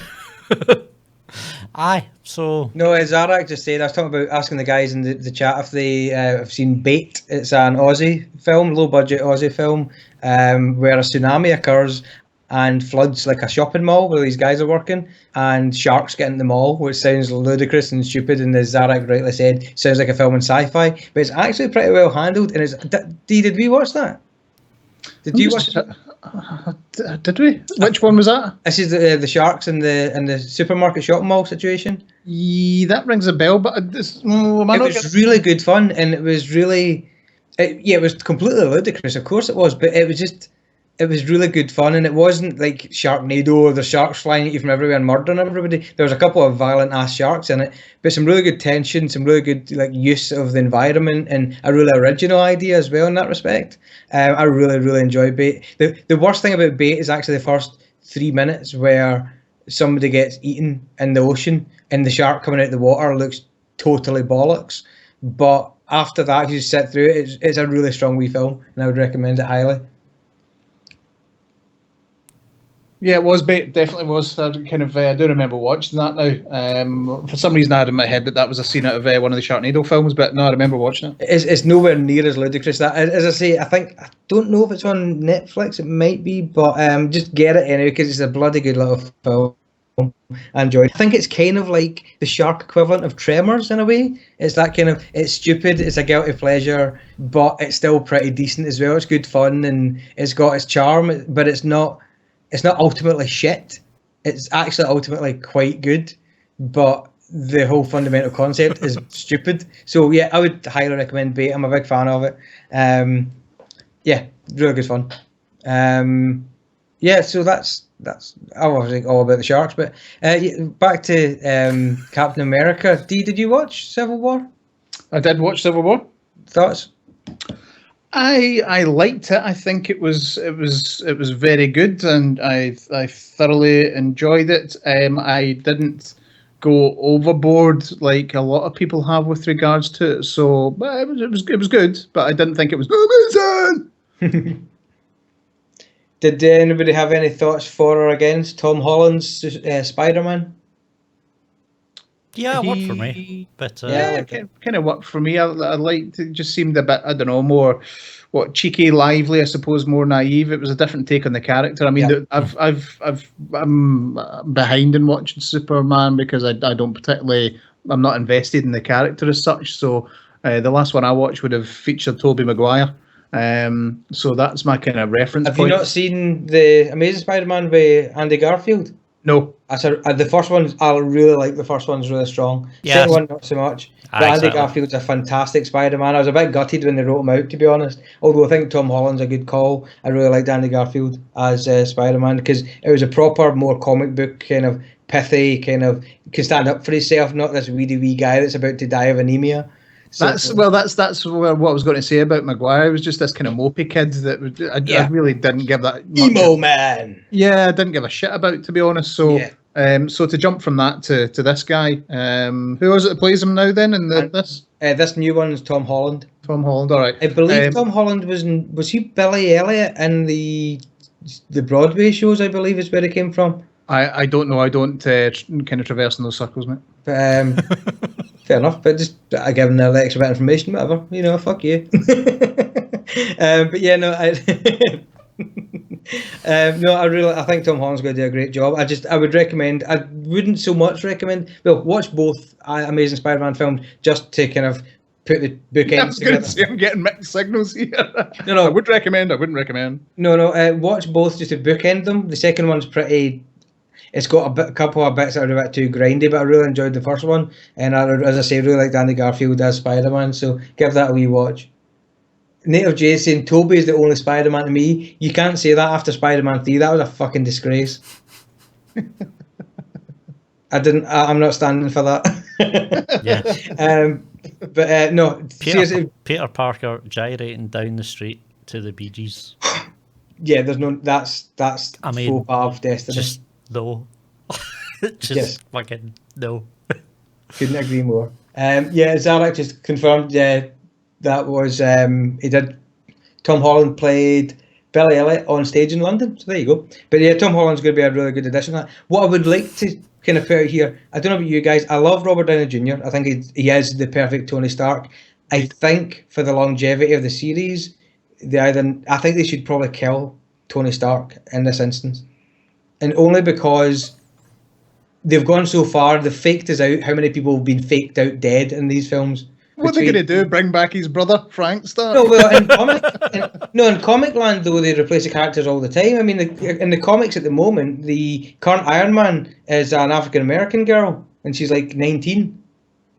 So that's a different way of playing it, and I get that. I don't think that's what they should do, and just flip it that kind of... But I think they need to kill an important character, because we've so many fake-outs. We've had Nick Fury, he's dead. Oh, he's not dead. Then you've had Coulson died, but okay, granted he went into TV land, but his character's still in the universe. Rhodey looked like he got killed, and he didn't die. And they keep faking out. They need to kill somebody to get you to invest. Yep. Not to get you to invest, but to give it some more depth, I guess. I would like to see him kind of go, we're brave enough to do this, and we can still make a great film. I'm not against... Well, I don't know. I'd have to kind of see it, and whether or not I was engrossed at the time. Yeah. I mean, like you're saying, but with the comic book universe and so forth, they kind of switch stuff out. They're just talking about kind of Spider-Man, for example. So different kind of Spider-Men come in and out. Spider-Man, Pokemon. So yeah, it's. I'd have to. I'll try and hold off judgment until I see things now. But I agree completely. It's like they brought in Quicksilver for 4 scenes just so they could kill him off, when they should have actually taken out Hawkeye at the time. Yeah, I mean, I actually really like Jeremy Renner in that. I like Jeremy Renner in that role. I think he's actually really good in it. But there's a finite amount you can. After they introduced his family, I mean, granted, I think that was the bluff. We introduced family. That's when he's going to die, and that was fine. But there's a lot of this kind of stuff they could do. I guess what it is, I want them to drop their run book, and with the Russo brothers at the helm, more things can happen, and I'm more excited about that, because personally, I love all the Marvel movies, because I think they're all strong movies in their own right. My favourite of a lot of them is The Winter Soldier, because it's an old school espionage film. Yes. And that's what makes it so strong, because the Russo brothers are great at writing a story first, then plugging the superheroes into it, not writing a story about superheroes. Mm-hmm. And that's what makes good movies for me. That's why Iron Man was good, because Iron Man was about the discovery of Tony Stark's, him changing his world and kind of trying to do better and trying to atone, and that was what made it a deeper story. I'm not saying it was like a social commentary that landed as such, but it had a tapestry to it. It wasn't just I'm now a big man who will punch you in the face. It wasn't about that, and that's why that flew. That's why most of the Marvel stuff works, and that's also why Thor, for example, doesn't work, because Thor's undevelopable. You can't develop Thor as a character. What you got in the first half hour of the first film, that's Thor. Mm-hmm. So Thor works really well as an Avenger. He works very well as a bit part kind of thing. But yeah, it's like the one thing I do think they need to do at this point is they keep trying to make the films like. You need to go one way or the other. They need to make the films actually just stand up on their own, or make them part of this entire continuity, and just go, do you know what, if you've not seen the previous, then tough. Because there's things like that ruined, didn't ruin Civil War for me, but made it a bit more harder to get into, is you've seen Tony Stark go through this whole thing where he creates Ultron, he creates this big machine, which is a reaction to the PSTD from the original attacks on New York and the original Avengers movie. It's like, you know exactly why he's gone, do you know what, we need to take off the brakes. You don't need some chick standing outside an elevator giving him a picture of one person that got killed. Yeah, as opposed to the 88 million others that get killed. You don't need it. But it's like, you know all of that. And if you don't, you need to go back and watch the other movies.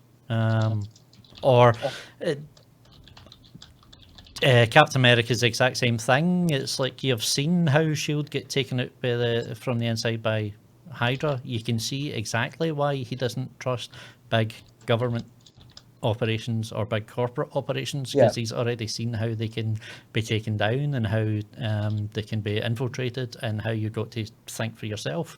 So you don't need a ghost from the grave telling him that he should stand there and not bend. It's like, it's just ham-fisted at that point. And the only reason it's in there is so you can watch that movie on its own. It's like, well, if you're going to make this universe that lasts 15 movies, then bloody well stand by it, because it's the only way it's going to be cohesive. Otherwise, you're just hitting over the head with a big wooden mallet that I don't actually need. Sorry, I'm just looking at the graphics for this week's podcast, and I don't understand it. It's fantastic, but I don't understand it. I'll explain later. Okay, that's good. It's not meant to be. I suppose it is tenuous. Go nuts, aye. Indeed. Yeah, no, I'm with you on that, Zane. I think I don't know. It's just it's one of the guys in the chat room just asked what my thoughts are on the DC universe, and and I had a small rant, but the rant is exactly what I've said before about it, and it's the fact that amazing ideas, like stunning moments, little moments that look amazing, and they just can't glue shit together. They don't get the cohesion. And for all the errors that Marvel have got, if you're entertaining people, you've got to win. Yeah. Just do, and they know how to entertain. Even if we're sitting there going, I'd rather did this, I'd rather do that. That's personal preference. But you know what? I can guarantee you, if I'd went to see like any one of these films either in the cinema, or I managed to get it on Blu-ray, or just managed to sit down when they went to put it on, I would never come out with any of these Marvel films and went, I wasn't entertained. That was shite. Mm-hmm. I would never say it was shit. I would say that could have been stronger. I would have liked this, and this. But I was entertained every time. Yes. Still my favourite Marvel film is Guardians, just because I think it's nigh on flawless, because I just fricking adore the handling of that film. Yeah. For me, I put it simply, for as far as DC is concerned, Zack Snyder went to great lengths and great expense to make sure that there was a shot in the film, in Batman v Superman, that looks exactly like the cover of Dark Knight Rises. And then went on to show that he had absolutely no idea about the actual character that's contained within that self-same book. Yeah. Just like, I was what I meant to ask you before, Zane, is you're more kind of attuned to the kind of comic side of things. Is there any instance of, I mean, I know there's been billions of instances of Batman, but is there any popularized instance of Batman where he brands people? No, that I haven't. That just seems like a really fucking alien. That's just cruel and unusual. Mm-hmm. And I get that it might be out there in some like comic in the back end and beyond, but for an element to put into a mainstream film seems like a really, how are you meant to like this guy when basically he's an abusive asshole? Yeah. No, absolutely. Because it doesn't seem to sit with the dialogue or anything. At no point does Affleck stop and go, these guys need to be branded. People need to know they've met my justice, or something of that histrionic nonsense. He hasn't. He just went, branded that guy. Fuck it just seems to be cruel and unusual, and absolutely no point for it. And that's a thing. It's like the Batman character at any point will do absolutely anything he has to do to stop these people, with the exception of killing them. So he'll quite happily break bones, or quite happily paralyze them if need be, if it stops them, but he wouldn't go as far as actually killing them. And it's like, to then suddenly go, but I'm going to cause you a amount of pain and brand you for life for no real kind of reason other than my pleasure. Yeah. It made no sense to me at all. It's like, I know the idea that they're going for is the fact that he's just been doing this so fucking long and he's so fucking haggard with it, but he could have found a much better way to do it than that. Is that Native J Yeah. replaced Zack Snyder with Christopher Nolan? Nolan told his story. But that's the thing. Nolan's rule. I agree with the first part. Replace Zack Snyder. Yes. Absolutely. I don't think replacing him with Nolan fixes it. I think replacing him with Nolan just gives you what you've already had. And, well, by the time you got to the third one, it wasn't that great, if you ask me. No, I really enjoyed the Dark Knight trilogy. I did. For all its errors, I really enjoyed them. Minus the fact he didn't kill Joffrey, but whatever. My view is the fact that like Nolan's rule was I will do Batman films, but I am not doing magic and I'm not doing powers, and that's what made them gritty and made them real. We're now going back into the land of fantasy, and the problem is you've calibrated the mainstream to expect this newer, edgier, grittier Batman, but not one that cuts about in a big shiny suit all day shouting Martha at people. So it's just Yes. people always give me jip about you don't like DC. I don't mind DC. Just give me a good film and I'll give it all the praise it deserves. It's as simple as that. Mm-hmm. Oh, you want to see it? You want to see it done properly? Watch The Flash. Watch the TV series. Yeah, that's awesome, and it's a one-off. And it's fun though. It's a one-off comic book every week, and it's awesome. It's got an overarching story, but it is just a one-off comic book every week, and it's awesome. Love it. It's actually the only. I quite enjoy. I mean, I'm not a massive fan of The Flash, but I've watched up to. Was it the end of season 2? I watched, I think. But I was entertained by it the whole time. Whereas Marvel are fucking I can't stand Agents of S.H.I.E.L.D. That's a pile of nonsense. So they've got their strengths and their weaknesses. I just think that they just need to rein it in a little bit. Somebody needs to take the reins off Zack Snyder, and hopefully with Jeff Johns stepping up and Ben Affleck being more involved, these guys will kind of go, whoa, just stop what the fuck you're doing there, kiddo. Yeah. It was Native J said, obviously put Nolan in. I said Gareth Evans, like from like the kind. He's a big kind of proponent in a kind of Malaysian cinema stuff, and I say that not because it's kind of pretentious as much as it probably sounds it, but more the fact that get somebody different, someone who doesn't do this for a living. It's kind of like you take great hip hop albums, you take ODB's kind of debut album was mixed by a guy who's a jazz engineer. You get somebody who doesn't do this for a living to do something different, and you get something very fucking cool. Yeah. That's just my view on it. But that is all I have to say about that. I think it's going to be fine because I think Ben is just a big geek. Aye. Ben is absolutely obsessed with the whole thing. Affleck will just slowly but surely take over the whole franchise at some point. And yeah, it'll be fine. He's lucky though because he is a big geek and he's going to make something. He's going to make a kind of pride project, which is it's going to be his baby, and that's for fuck's sake. But that's a good thing.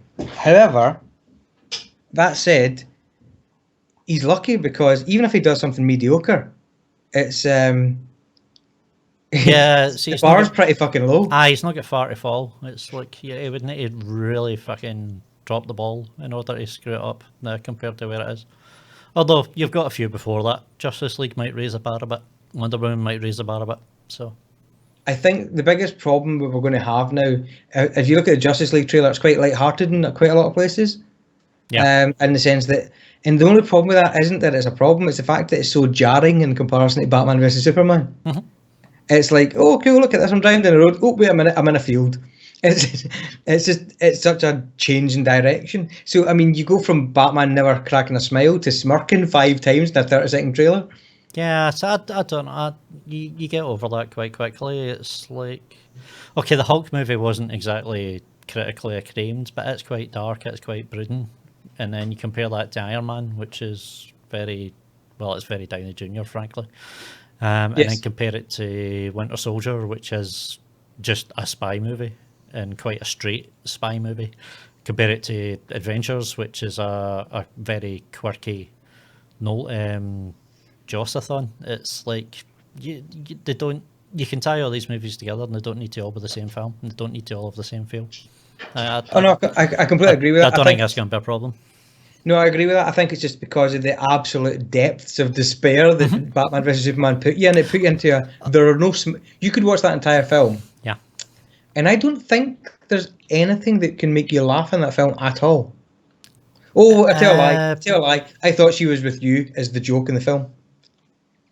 No, I mean I've talked about it before. It's Cavill's speech going over to Gotham and his super soap opera acting of, I need to help him. I need to get him to help me save my mother, or else he must die. You're like, oh fuck's sake! That made me laugh. That made me laugh out loud. Yeah, but that's the thing. That shit was written to be funny, and that's it. There's one joke in the entire film. It's like his acting at that point reminded me of fucking Dr. Drake Ramirez. It's like I thought I was watching Friends again. So yeah, aye. Nah, I think it'll be fine. I think they brought out that trailer too soon. I think they should have let the dust settle. I think it was an ejector seat though, wasn't it? Aye, I think the contrast between those scenes in Justice League being so light and so quirky compared to Batman v Superman, because it was brought out immediately afterwards, is to go, no, looks fine, we're doing it right this time.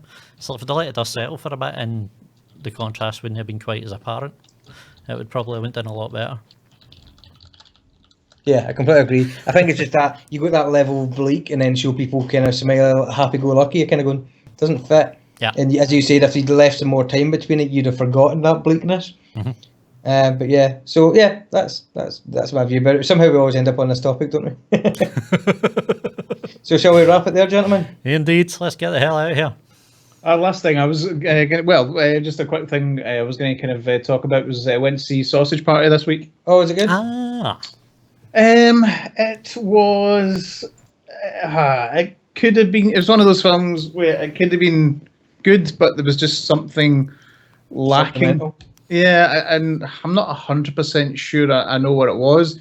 It was trying to be, and was in parts kind of successful at being a bit clever with regards to looking at different, so tying in the different foods within the kind of nationalities and playing off, I suppose, the kind of racism and the history of like kind of Israel, the kind of the Jews and the kind of Germans with the Nazi, the sauerkrauts, like kind of Nazis and stuff like that, and they're trying to kill all the juice in the supermarket.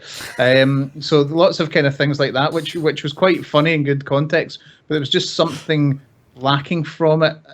From, I think that the very first word is an expletive. I can't even remember if it is or not now, but after the first 100 times you hear a sausage or a bit of food kind of swear, it starts to grow slightly old and tiresome. thin and tiresome, and it's just, some of my complaints involve the kind of what the film. When you see the last scene, you just think you've done this whole film for this one particular scene. So I don't want to spoil it for anybody. It's all right. It's not as good as I was hoping it would be, I suppose. That is the best short review I've heard in a long time. And I'll finish on the it's the new John Wick sequel that's coming out. Loved John Wick. Absolutely loved the first one. Yeah, so the first film was great. Good kind of the style, the action scenes was one of the things we both kind of commented. He uses a gun as a fist, for fuck's sake. Exactly. So I mean, that was have you seen it? That was good because they had the people who were kind of the directors that were doing it were the stunt coordinators from certain films, including The Matrix. Yeah.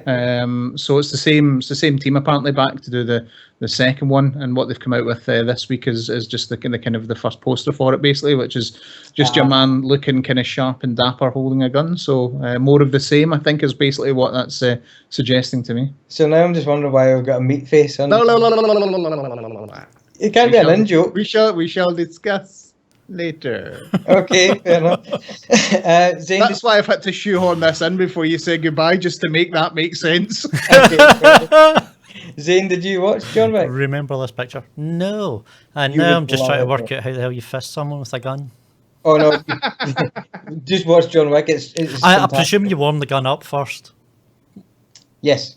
Yeah. Also, the good thing, the best thing about it is the action sequences are fantastic, and there's a bit where he basically announces I'm doing this shit again, and it feels very much like he's talking to the audience saying, I'm back kicking ass again, which is just total hairs in the back of the neck, awesome action shit. Also, is the main villain is Theon Greyjoy. Awesome. So watching him getting chased about is kind of fun as well. But just a tremendous action film, absolutely tremendous. Could not fault it. Yeah, I suppose technically at this point, Greyjoy could be fisted with it. Never mind. Let's by his own sister, you know. I believe the next word is anyway, and credits. That's not credits. That's a black That's your big screen. face, hiya. That's me. We seem to have lost the credits scene. Oh, that's good. That's handy. Nope, it's gone. It's just evaporated. Awesome. We're having technical difficulties, folks. Your external hard drive has been offline. That's what's happened there. Yeah. It's not Well, working. I hope you can remember all those links off the top of your head. Take it away, I know son. them all fine. All right, so we're going to sign off here anyway, guys. So thanks for joining us in the chat room. If you're catching up on this on the audio podcast, remember you can jump back onto Zane's channel, which he will list shortly, where you can catch up with all of the previous episodes on video, and you can also subscribe to the podcast on your podcast application on whichever mobile device you fancy. Just look up Tenuous at best, and you can get a subscription to all new episodes. Little side note: if you've subscribed before, you might want to resubscribe because we've moved servers this week. So you might need to do that to refresh it. It should be okay, but just in the off chance. Other side of things, you can also grab us at the tenuousatbest.com website, where you can also listen and download the episodes if you're more a fan of downloading a old analog file. Analog? Shut up, Chris. But you can get the episodes there. So there's basically like a whole ton of ways to catch up with the show. Myself personally, you can get me at ratworks.net, and you can also get me on at ratworksgraphics on Twitter. I do motion graphics and all that kind of jazz. And also myself and the D have a music project under Stereo Vandals. You can find us at www.stereovandals.co.uk. I've also got t-shirts. You do have t-shirts. Also, that's a good point. D has designed some new t-shirts. Ratworks has a t-shirt store. And we do lots of cool low poly designs and kind of cool stuff like that. We're going to do some Tenuous at Best stuff starting next week just for the hell of it. And we've also got some of D's own custom work under his own fancy label, Fat Lazy Frog. So jump on there, check out the t-shirts at ratworks.net, click on the store, and you can get involved with some of that jazz. That is us, Zane. Yeah, so if you feel the need to get yourself some more lessons in Scottish grammar or any other stupid thing that happens to pop into my head while I'm playing a game, you will find it at youtube.com/Zane Gaming TV. That is XAINE Gaming TV. Is that right? Yes, it is. I had to remind myself because it's not coming up on the screen because I'm an idiot and I've deleted it. If you wish to tell me how much of a rambling idiot I am exactly, you can do that as well, and you can do that on twitter.com/Zane Gaming. Again, I'll spell it GAMING. At the moment, nice. I have no idea what you're going to find there because, well, I did Recore for a week and frankly I'm bored of it, so now I need to find something new. But I'm sure something will be there and it'll be entertaining. And if it isn't, it's your fault. That's where you'll find me. Without a doubt, it's entertaining. I'm actually enjoying the Recore session. Really am. Yeah, tough shit. You're not getting it anymore. I'll just wait for your next bag of fun. It might actually be Red Dead. I'm kind of tempted to just stream that now just for the hell of it. Now that it's been brought up again. Awesome. Well, guys, it's been a pleasure as ever. Thanks to the guys in the chat room, especially for joining us and putting in their information. Spread the word, get your mates on board with us next week, and we'll be back at the same time. Indeed. Take care, folks. Peace out.